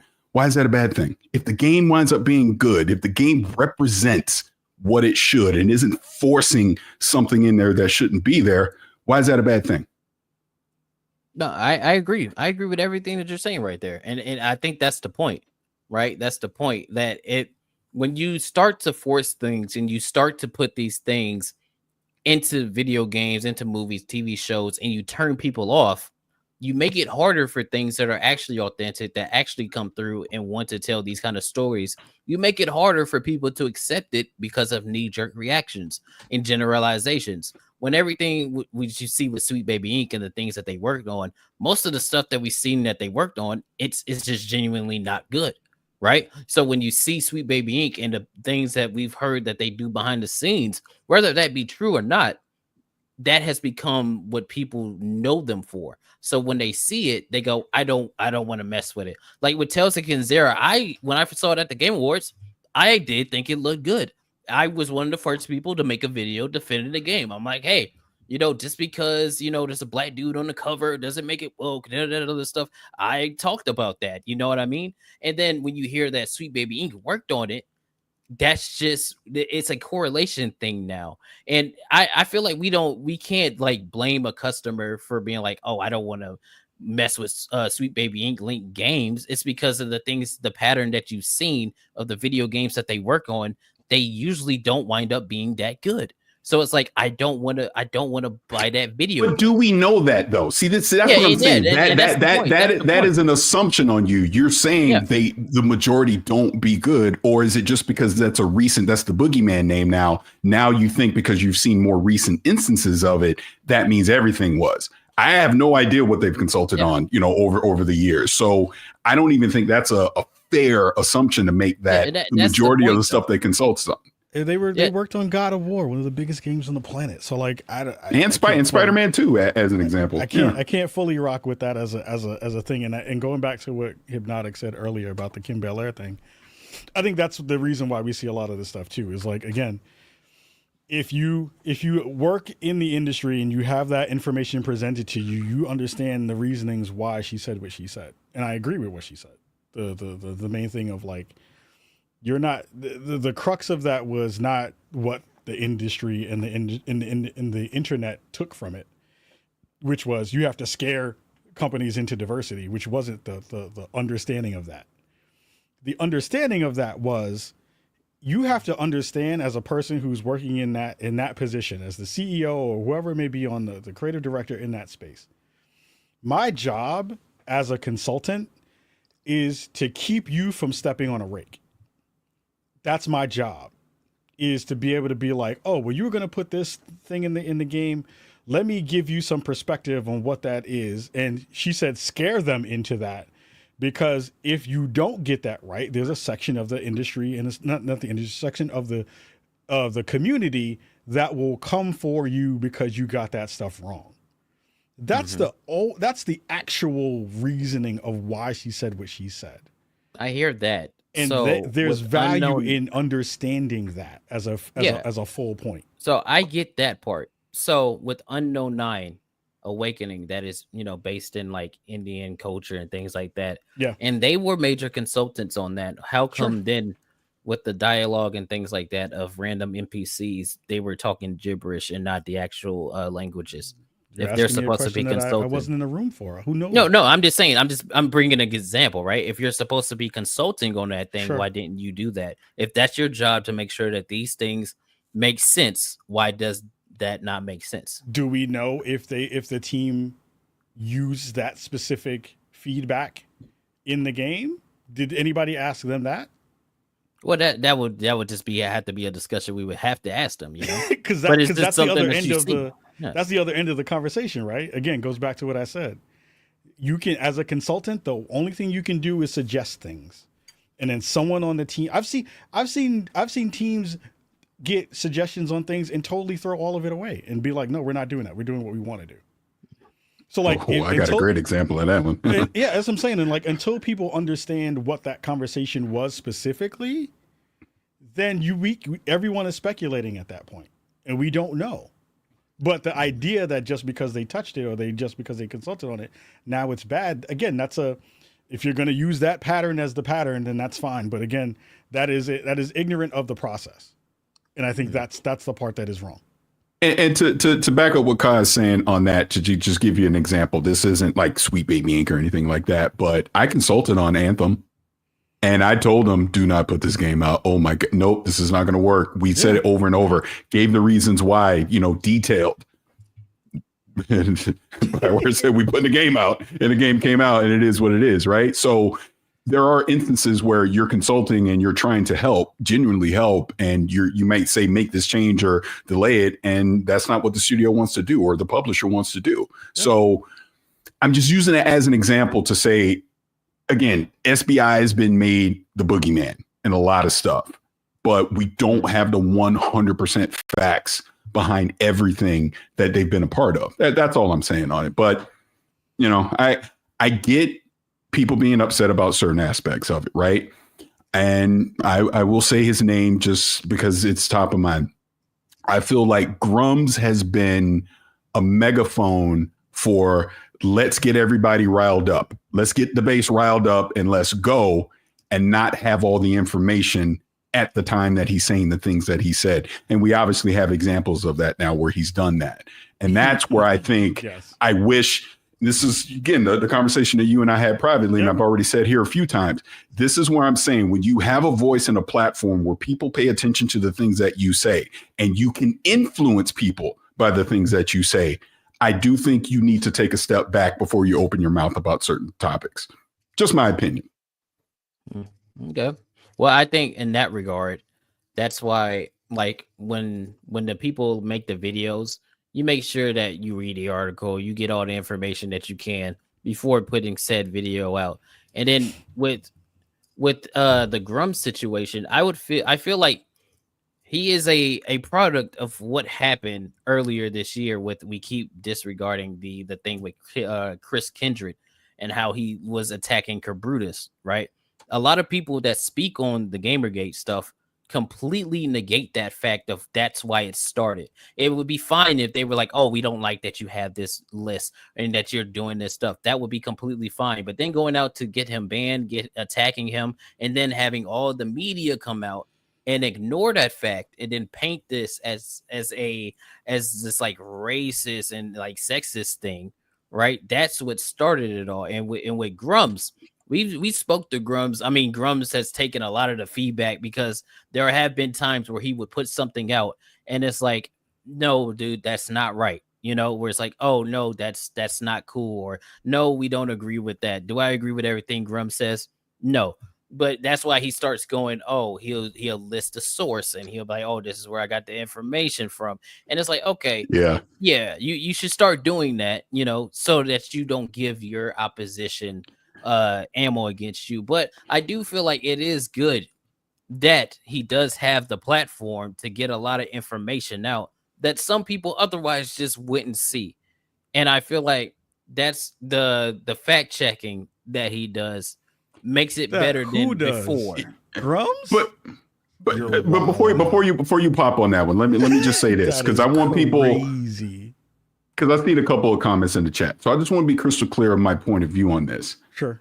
First of all, I'm not sides. I think that shit is so silly to me, by the way. You are who the fuck you are, right? Believe what you want to believe. But when it comes, and I just use Grums as an example, I'm not saying he's wrong all the time or whatever. Sure, I'm pretty sure he gets some stuff right. But what I'm saying is the misses have way more impact negatively than when you're right. Because when you give me information, if you're pointing out something to me that I should know, I'm going to listen to you. I'm going to pay attention to you. I'm not going to dismiss you if you are factually correct. I want to know if some shady shit's going on. So if you can point that out to me, abso-freaking-lutely. But when you point out things that are incorrect and you didn't take the time to vet said information when you have that megaphone, I think that's irresponsible. That's all I'm saying. Anybody, because I see Smash back in here, anybody that's putting out stuff, if you're putting it out and it's correct, hey, good, because we should know that information. And I will say this for the thousandth time. This is why we need to talk more and have actual conversations instead of just shouting at each other about this stuff, because both sides get shit wrong. Both sides get shit right. It's just the reality of the world. Hell, look at the results of past, with the election and everything. That said a lot about where we are right now. You know what I mean? And I'll say for me, because again, since I don't want to get too political, but I'll just simply say this. I had obviously been very vocal about who I thought we should vote for, right? I was wrong. And I will own that, but I will not go against my principles of why I thought the way that I did. But I will say this. It made me go, well, damn, I need to make sure I'm paying attention to the other side, or I keep saying sides, but pay attention to the differing opinions, because maybe I'm missing something and maybe I'll learn something. That's a sentiment that if you're saying that's what you agree with and that's how you feel, that's completely fine. But that's the sentiment that we don't get from the broader industry of games journalism. Like what Cade said right here, that's how I feel. Is reality is it is safe to call out grubs. We want the industry to take accountability for their part in Like, can I pause on one thing before you continue? I know you're cooking. I just want to say this. Marco, you're like literally freaking weird. I get it. You don't like me or something, so everything it keeps coming out that way. But I've been more than reasonable this entire time, and you obviously just want to have an issue with me. Fine, but it's weird, dude. Just letting you know. But please continue. I do think that there's a layer that of gets that, into though. the Go ahead. the internet. No, I was gonna say that gets into the crucible thing, you know, where it's like, oh, no matter what you say or what you do, there's always going to be somebody. So that's oh yeah. And I also wanted to point out Hypnotic's chat, because I agree with this as well, and I think this goes more to Kahlief than anybody. Sure, you've called people grifters and racists who aren't either, and you have a megaphone. Why is that okay for you to do that if those people aren't racist or grifters? Look, the people who I call racist and grifters, I'm looking at what they say and what they do. I'm not pulling that out of random spaces and just being like calling everyone with a blanket that they're racist and that they're a grifter. I'm looking at your stuff. It comes across my feed, especially when people, put me in it, because I wouldn't be checking your stuff otherwise if people didn't send it to me. So I'm looking at that stuff and I'm looking at the conversation and I'm like, this is ill-informed. This is probably rage bait. And that's where that conversation comes from. Like, I get multiple people in my DMs calling me niggers and all this other kind of stuff. Mm-hmm. So you can't tell me that like some of the folks that y'all rock with aren't racist. And you can't tell me that some of the folks that y'all rock with aren't misogynistic. I'm looking at the content and looking at the things that I'm seeing. And there's a bunch of people who are in that space. And here's the way I look at that always. If you feel like you are not a part of that conversation, don't cap for them. That's it. It's not that hard. If you feel like you are not a part of that conversation, then I'm not talking to you. That is very easy to understand. That's internet 101. But if you are a person who has been like, this nigga shouldn't be here, there's reasons why I'm like, well, that's racist. Or if you're like, oh, well, these black people shouldn't be here, there may be some racism in that conversation. I shouldn't have to sugarcoat those things to make you feel better about yourselves when I'm seeing what I'm seeing. A thing I try not to do is to blanket stuff without any evidence. And even when that happens, I try to be very nuanced about who specifically I call out for certain reasons about stuff. That's been evident in my content for the past 12 years. You can disagree and that's fine. And that's totally okay. But like, I call it like I see it. You might not agree with it, but I'm not going to lie about the things that I'm seeing. In the same ways you feel like you're not lying about the things you're seeing, I'm doing the same thing. So that's the answer for him. Okay. Yep. Let me hit a few of these super chats, get these out the way real quick. Nissan again coming in with a 5 saying similar to access journalists, folks who didn't call out Grunts probably did it to keep access to him for content and revenue. And I agree. Like, hey, if you're wrong, you're wrong. Call them out on it. That's just how it goes. And I've put multiple times on some of Grump's stuff. Yeah, you're wrong. Or I put the little picture where we misled thing under him or whatever. Yeah, like if you're wrong, you're wrong. And then we got Cage coming in with a 10 saying, Kahlief, you do not hold industry people accountable. We assume because it conflicts with your personal interest beliefs. The idea of accountability is just a tool for you to beat down voices you don't like. That's incorrect. I mean, you can give me an example. Because like you align yourself with folks who do this kind of work in the same way. And I personally haven't seen any accountability happening from your work in those ways. I've not seen you call out Grums. I've not seen you call out Smash. I've not seen you call out, Hypnotic on some of the stuff that he said. That's fine. I assume that that's a part of your interests and beliefs. Okay. Yep. And let me get this other one from Nissan, a 10. He says, we need balance. We need woke to push progressive ideas for sure. But we also need traditional games because tradition does not equal wrong. Extremes have led us to this point. And to that super chat, I disagree. I don't think you need anything woke in the new appropriated term that it's used in. in anything, because that defeats the whole purpose of anything. If you need that, like if you need to fixate on superficialities other than things that are of like value, like I'm not saying it's not valuable, but fixating on something that is out of your control, I don't think that we need that in gaming. Like I don't think we need to fixate on what skin colors of somebody or their gender or who they fuck or whatever. I don't think we need to fixate on that. We just need to make things. I think traditional has boxed out other people though. There's a conversation in there.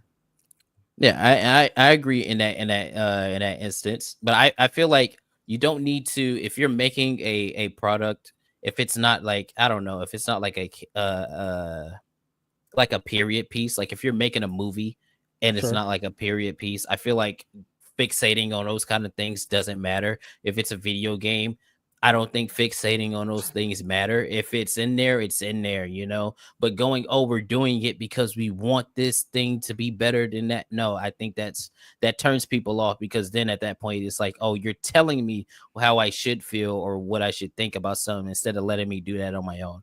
So I think there's conversations to be had there though, right? Like I think people who have not had representation for a long time had to fight for it. And they had to go through the same conversations that you're talking about now, of like all these other people thought that this was going to be a thing that they wanted to see. And then they were like, I'm pushing against that because I don't want it.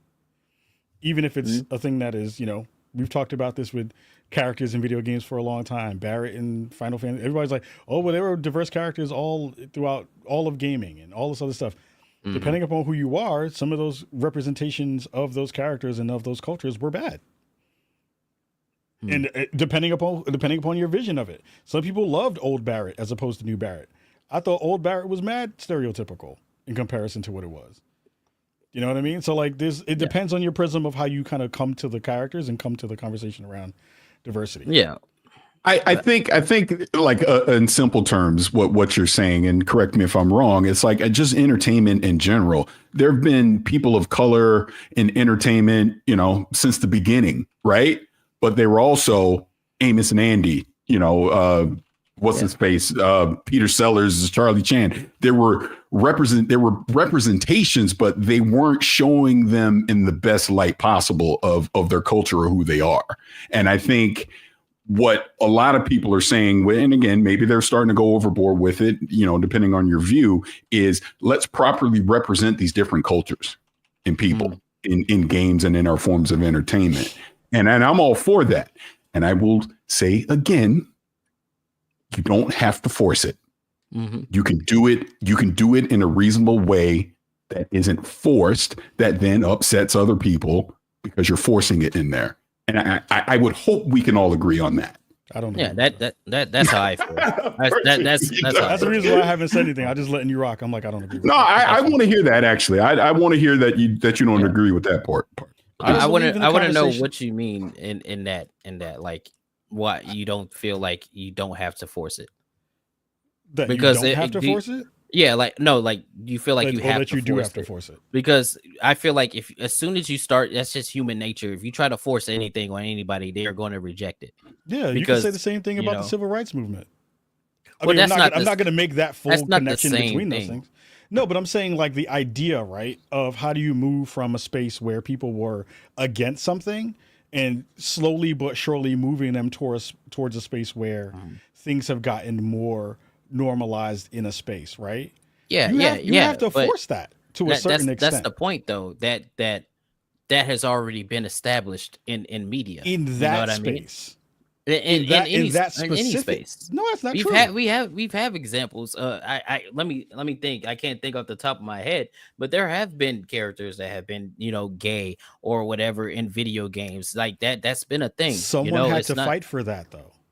Yeah, and that's the point. That's the point. That's the point, though. In this time that we are in right now. Yes. Right.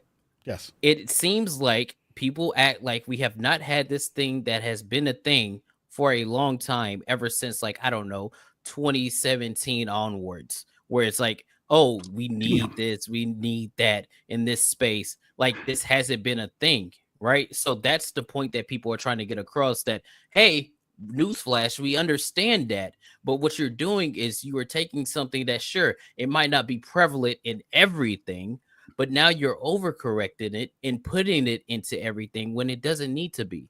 And you're trying to make it seem like this is so important when we're like, we already understand that. So you don't need to beat your audience over the head about that. I think I wouldn't call that as forcing it in some of those ways. That's not the way I would classify it. But I do think, yes, there are stories in which inclusion feels ham-fisted, for sure, right? That's reasonable to say. I think everyone can agree to that, right? But I do think that, like, if you're thinking about progress, there's a layer there that, like, sure, you can say all those people who were the ones who were like, yeah, we get it, we understand it. But again, if you're going to be like, that group is still very large in terms of the gamer space, and we see so many different conversations where people are still pushing against things that we should be past already, like pronouns, like trans people. Like, those are things that if you really believe that, then you should, like, half the content that gets made by half the people in the chat shouldn't be made anymore because we already understand it. So, like, that's the reason why I'm like, that doesn't ring true. That you talk about, because this has been a consistent theme of this conversation all today, has been, tell me what my eyes see, and I'm making decisions based on that. In my mind, we should be past all of these things already, and these things should be under the bridge at this point. But we're continuously seeing this back and forth, where people are pushing back against this thing that we have already established is okay for some people, and the people who aren't there, you know, you either are going to get on the train or you're not, and that's fine. But it doesn't mean that people are still not going to try to push to see more visibility in spaces that they feel are not representative of the entire conversation and the entire population, even if it's a small chunk of those people. Well, they also deserve a space to be able to be seen in the space too. I don't want to get into that conversation because we will be here for another hour talking about that. I agree. I mean, that's the reason why I'm like, the idea around forced and not forced is, for me, a very different conversation than what Parris and that would have to be another conversation. Because I inherently disagree with that 100%. I do feel like it is a not just an acceptance thing, but it's a you must do this, you must do that, or you must adhere to this, where it's like we've already gotten past a lot of this stuff, so I don't have to do anything. The numbers don't play that out, though. You know, like, societally, the numbers don't play that out. What do you mean? Like, if you look at the conversations around people who get abused or get assaulted and all that other kind of stuff, like, there's a bunch of conversations, there's a bunch of numbers that people think equate to normalcy in a space. Right? There are a bunch of numbers that people back and forth go against all the time when it comes to racial dynamics, sexual preference dynamics, sexual visibility dynamics, all of those things that we see on a consistent basis. And people still think of those things as not the norm because stereotypes have taken place of what that thing is. If you ask most people, I'm just talking about in the sense of video games. But I'm saying video games are in general. But I'm saying video games are a reflection of society. That's what I'm saying. Like, the audiences that are playing games are part of society. They are carrying some of those same thoughts into the spaces in which they play. You can't tell me that, like, if you think, like, the stereotype that, like, most black people are on welfare isn't real, when we know that most of the folks on welfare are white. There are demographics and numbers that back that up. But if you talk about the consensus of thought about what people think about, that's exactly what people think about. Again, like, if you want to dispute that part, like, we can make the extrapolation there and talk about the real fucking problems of what that means when you are enabling those parts of the conversation and how those through lines work. So I'm like, there's a layer there that is absolutely real in those ways. And again, if people want to push back on that and they get weirded out about that and they get scared by that stuff, like, there's a conversation there about, like, how the people who are picking up the controllers have their own lives and they believe a certain amount of stuff that they've been taught and that they have been fed and that they understand, and the stuff that they see. We're an amalgamation of all of those things in our lives. To not understand that is a through line that goes into games too doesn't make any sense to me. I would have to disagree on the part of it being like a. But that would get into a conversation of, like, right and wrong and, like, morality and things like that, and what you feel like is right and stuff. I mean, come on now, right? Like, if you're going to be real about it, let's be real about it. And if we're talking on that like I said, we will be here for another hour because I just 1,000%. Yeah, speaking of, do not I agree. probably got about 15 minutes. Yeah, same. Yeah. And I got Yeah, to okay. split. Let me see. Let me see if I missed any super chats real quick. And Oh, the then Knicks winning. let me see. We got Ryo for another 2. You're the one to you probably meant talk about accountability, Adams. So he's saying you don't hold accountability. We got Raging D head again for 2.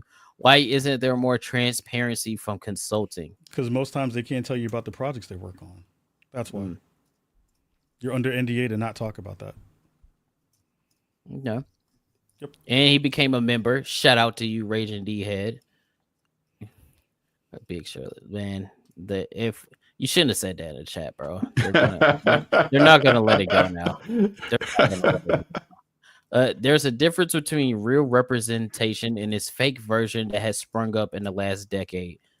For a 5 from the Raging D head, and that's what we've been talking about for about the last 25-30 minutes. Like I do feel like we were at the point where there were things that were accepted, right? Where it's like, okay, you're gay, cool. You're black, of course you shouldn't even care what somebody's skin color is. They have no fucking control over that. But it's like, you're black, cool. You're transgender. Me personally, I might think that's kind of weird.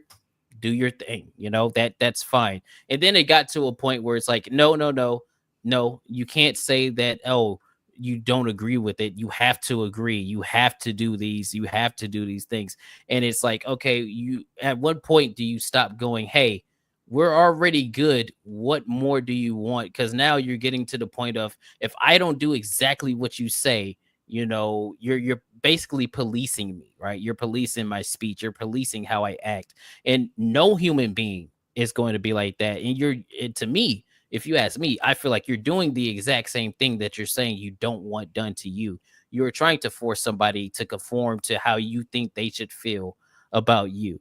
When in all actuality, you should just be yourself, and who gives a fuck at the end of the day. You could flip that into the ways that the industry talks to players in that way too. You could totally flip that. You could be like, well, look, we are asking, you are giving us information to absorb. And I'm telling you, I'm not trying to police your thoughts, and I'm not trying to police the way you talk to me, but I'm saying, like, you are actually trying to police the way we're making these games by telling me, here's the thing that I want, while I'm telling you, here's our creative vision. There's a correlation there too that I think is not as fully tight there, but it's close. Like there's conversations there that connect. I don't. I would have to think on that statement. Because that's like, make everybody pretty. You're like, there's a want there, and there's a want from the other side to be able to be like, well, I would say the difference is you're making a product. Like you're making a product. So again, if your customer is saying something, regardless of like if you agree 100%, it's like, well, a large majority of our customers are saying this thing. Maybe we should listen to them. And I don't think it's smart to go, oh, well, you don't know what it is that you want or what you're saying. Like, we know better than you. I don't think that's smart. But I'm not saying specifically that. I'm saying that we can say, like, people in the industry can be like, we'll take that under advisement. Like, thank you for the feedback. We'll take that for advisement. But that's not a okay answer for consumers in that way. That's what I'm trying to say. Is like that we can say that, like, be like, yeah, thank you for telling me that, and I appreciate the fact you said that. But if we make a change on that, that's fine. From an artistic perspective, like if it's a functionality perspective, I think that's totally different, because that moves into playability, right? Like, oh, this thing doesn't work, right? But if it's like, here's a artistic difference between what it is, I think developers get a chance to rock with their vision and be like, this is what it is. And if you don't like that vision, you don't have to participate. You don't have to buy it, but you don't also get to tell them to change it in that same way. Go ahead, Parris. Sorry, I know you got to go. No. I'm actually just listening to what you're saying. I think we're starting to get to the point of the conversation where we're kind of just running in circles on it. I think everyone has their stance on where it is. I mean, again, man, here's what I think.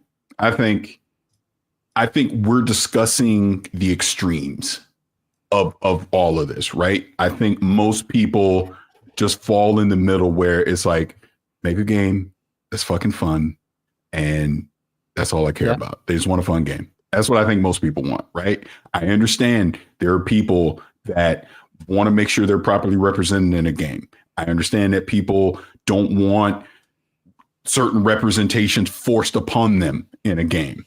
And I think both sides are reasonable in that aspect, which is, again, why I keep saying over and over, just make all of it optional. As long as it's optional, what are you complaining about? You don't have to do it. I mean, I see a lot of that, not only in video games, just in real life, period, where people will get upset about a choice. It's called a choice. Right. You don't have to do it. You know what I mean? Right. So I don't know. Hey, look, overall, I was shocked to see how long we've been talking on here. I know there's been a lot of back and forth, emotions. I don't even think emotions really got high in there. I know I got snippy with the chat a few times just because it was nonsense. But be nice to Marco. No, I will not. I'm actually happy that I know that Marco has a problem with me. I'm going to mention you from now on in a very sarcastic way in my content. But I got to make a shirt. Oh, yeah. But the point on all this is, man, we got differences, and I just think if we actually talk about these differences more, we'd be in a lot better place. Like I say again, the fact that I was in a video. What started all this was I saw a tweet I had in a video. So I reached out to you. We had a good conversation. We're having this conversation on the stream. I get there were some people in the chat that want to be a part of it. No, because you weren't invited. And if you want to talk to me, you know what you can do. And we can have a conversation too. Matter of fact, if Smash is still here, we live in the same area. We can have that conversation in person. Yeah, I think that would be fantastic. But the whole point I'm making is, we're all just people. We all just want to have fun in our entertainment and all that kind of stuff. I just wish the extremes of all this stuff would go away. That's why I wanted to come on here and have the conversation so that hopefully, people can get a better understanding of me. I get a better understanding of you. And, we just move forward from there. Yeah. Yeah. Again, like I told you beforehand, this was just a conversation so you guys could voice your opinions on how you feel about things, and the chat and people that don't get to talk to you guys. I'm sorry. Somebody just sent me a meme of me asking for feet pictures, and everybody in the chat. I know y'all are talking about the Big Shirley. It will not happen. Big Shirley until they leave. When they leave, I'll bless you guys. Why you afraid to put it on right now, Kaida? I don't want to have a bad representation of myself to you people, but if that's listen chat, y'all want it, okay, and see, this is why I don't do it. I'm going to show you why. Because he got bullied because my definition of big is different than I'm black, dude. I know what a thick woman is and a fat woman, right? Like when I say a big shirt or whatever, I'm talking about a thick woman, all right? They think I'm talking about some beluga whales out here. That's not what I'm talking about. But since y'all want to see, I'm just scrolling down Twitter. My algorithm is fucked up because of y'all like to see this, you nasty freaks. Here you go. Does this look like a big girl to you guys? No, she thick. Wait, am I not seeing it? I'm sharing it through the. She's thick. She's thick. Yeah. There y'all go. Y'all wanted it. But I bet you, you would ask a lot of the people in the audience, they'd be like, she's fat. You wouldn't put her in a game. She's good looking. Not my game. No, Chad. I picked that one out specifically because y'all were having a good time in the chat and made this great. Y'all know I would usually show you a big, nasty looking woman, so I'm not gonna do it to you.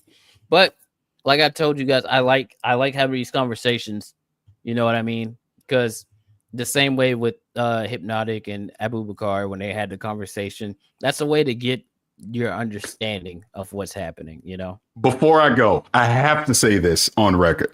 I already told you, we already talked about it, but I have to say this on record. And again, I'm bringing Hypnotic into it, but it isn't so much what he did. It was just what happened on his show, the whole Abu thing. And then I think it was his name Ryan or whatever that said Ryan, what he said. Yeah. Sorry, that was racist as shit to me, and can't nobody tell me any different. And here's why. It's a joke until someone tells you I'm offended by it, and you basically say, fuck you, I'm doubling down on it. Then it's not a joke. You meant it. So I will always have a problem with that. and his defiance just made it worse. And here's again where I say you have a voice and a platform.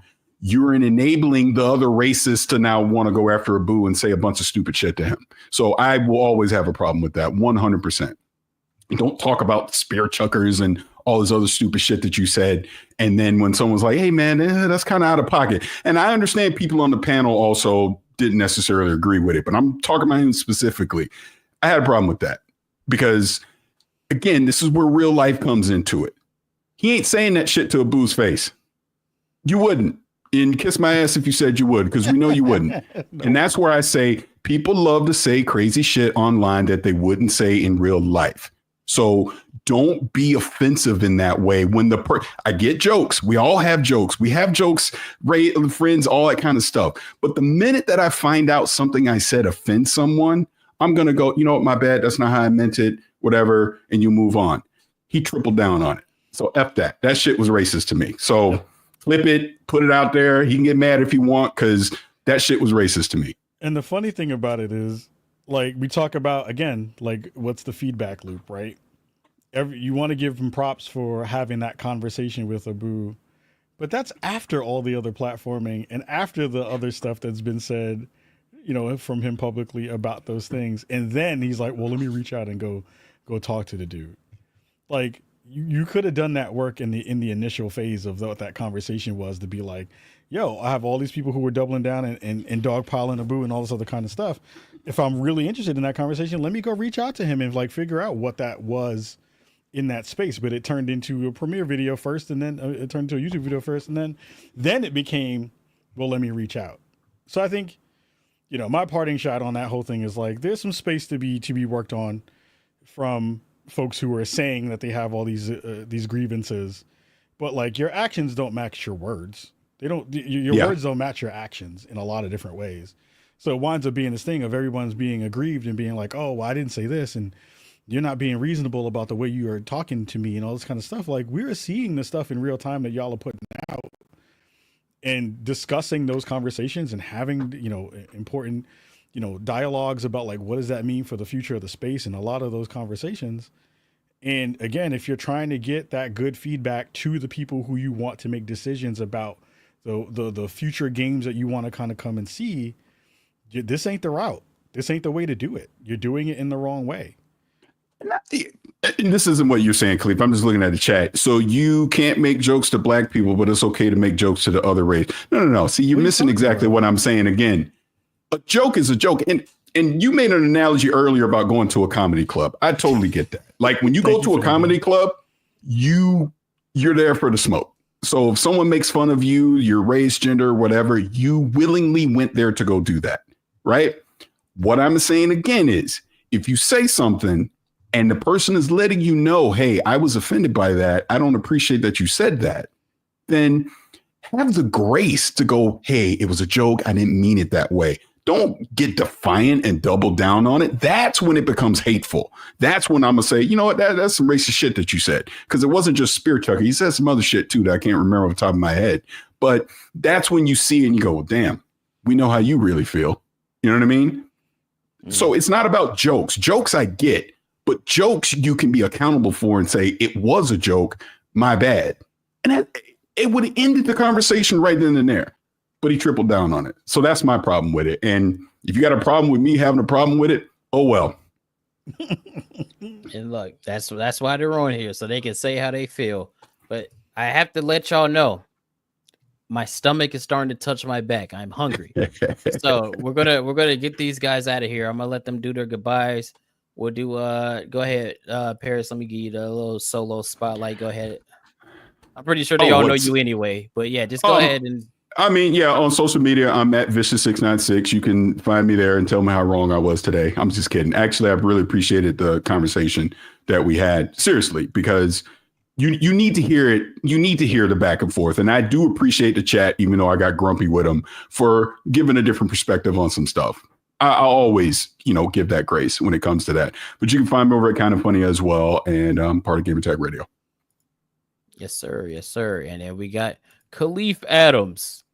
HIV positive Adams here, talking to everybody. in the chat and saying hello. Look, I definitely put a probably in there. All right, so I guess you I'll said that lead shit with your that. chest and you had fun with it. It's whatever. I'll lead with that one. It's fine. I do appreciate the fact that you had us on and had a good dialogue here. I wasn't expecting for the chat to agree with me on many things, and that's fine. I do think that there's some space that I hope people will take from this and be like, look, I think that there's some avenues in which if I'm trying to get my point across, there are some better ways to be able to do that work. And, I'll just be waiting for the next video to pop up with me in it because I appreciate the spotlight on my work. As much as people get mad about the fact that people talk shit, y'all just promoting the work. So that's great for me. I appreciate that. Thanks again. We'll see. We'll see what happens. You never know what happens on these YouTube streets, man. We have to wait. And I appreciate you guys for coming on. I know y'all got things to do. I'm gonna let y'all go. I'm gonna do my goodbyes to the chat, talk to them for a little bit. But Parris, you can hit me up if you guys, or if you know anybody else that ever wants to come and just have a conversation, or they have something that they want to say or whatever, just hit me up, because I'll facilitate that. I'll let that happen, and I'll give you the space to say what it is that you need to say, and we'll go on from there. So cool. Hey, appreciate it, man. Yeah, you have no a good problem, rest of the night. Hey, y'all enjoy yourselves, man. I'll see y'all later. You too. Peace, y'all. See you later. All right, chat. That was a pretty good stream, to be honest. It went well. I just, as y'all can see, I just asked the questions. And I let them speak, because that's all it was. That's all I needed to do. I didn't really need to prod too hard or say anything too much. All I had to do was just ask the questions and then let them speak the way that they wanted to, and then y'all saw how it went. So, I mean, I saw all of you guys in the chat. Man. Look, y'all were great. Y'all were great in it. There was certain points where I had to stop looking at the chat because y'all were going to make me laugh. So I had to stop, because if I derailed into what y'all were talking about in the chat, we would have been in here yelling and shit. And I couldn't do it, man. I was trying to keep it civil. And as you can see, I didn't agree with everything that Kahlief said. He didn't agree with everything I said. We still able to have a conversation, and hopefully we could get more people on to speak, and they could say their things. And as always, you don't have to agree. You don't have to, like each other necessarily either. But having a conversation always works. And I will say to the ones that they don't want to speak with, I think they should speak to them. I do. I think they should speak to them, because it breaks that barrier. I could have been what they think that, Atreus or Hypnotic or any of them are. I could have been that way. I could have been like, man, fuck y'all, dude. I'm not talking to you, you bald bastard. Like, I could have been like that. But they reached out anyway. So I feel like in order for them to break that barrier, they should reach out, especially the Hypnotic, because Hypnotic, for what they don't know, he's very level-headed. He will give you the floor to speak if you want to speak, man. Yeah, it was a good get. He was a good get. He hit me up. We talked on Discord the other day, and then I was like, I'm going to invite him onto a stream. And he said, yeah, and that's how it went, bro. Yes, thank you. And thanks to Kahlief for coming, Mr. Adams, Mr. Sugar Bear Adams. Thank you for coming on, because he took the joke. And look, you saw at the end, he called himself HIV positive Adams. There it is. Okay, you gotta take the funny stuff where it's at, bro. And all the super chats during the stream were just crazy. Y'all didn't have to do that, man. Y'all really didn't have to do that. Yeah, the chat was moving fast, but I was keeping up with it. But y'all didn't have to donate like that, man. And I really do appreciate that, especially the big red banger from Hypnotic himself, all that grifter money. He's giving me all that successful YouTube money, man, trying to get me good. Yeah, man. Hey, that's what I'm here for, bro. I always say I'm here to speak the real, and here to let see what's going on. Let's see them hairy midget fingers. I don't think so, bro. I don't think so. I don't think you're gonna see that. W Foot Clan. Listen. So, how are y'all gonna be the Foot Clan if the badges for the channel are dragons. How does that work? How does that work? Okay, you can't be dragons and Foot Clan members. You can't. What are you, a dragon ninja? Is that what it is? Yeah, we gotta figure that out, bro. We gotta figure that out. But it was a good stream. Yo, when is the chicken? You missed the chicken stream. We had that. We had that with DA. When DA was on, we had the chicken stream because he was eating chicken almost the entire time. He's like, he was munching on that chicken. I'm actually about to go get some chicken after this. Look, yeah, there we go. There we go. Hey, my boy FaZe Beast with the $2 saying, go get some chicken, brother. Love you, man. I appreciate you for coming through. I appreciate everybody that was hanging out. We had like 70, about in between 50 to 70 the entire time. That's good, man. I didn't think that many people were going to show up. Shout out. Dragon feet. That's gross. I saw a woman with some dragon feet in Walmart the other day. It was disgusting. Yeah. Shout out to you, Smash, man. Hey, shout out to you. He was, Smash was in the chat going crazy, bro. He was like, acknowledge me. You're not going to ignore me, bro. He's like, I'm like, yeah. I want to hear it. I want to hear what y'all have to say. I want to hear what you have to say, man.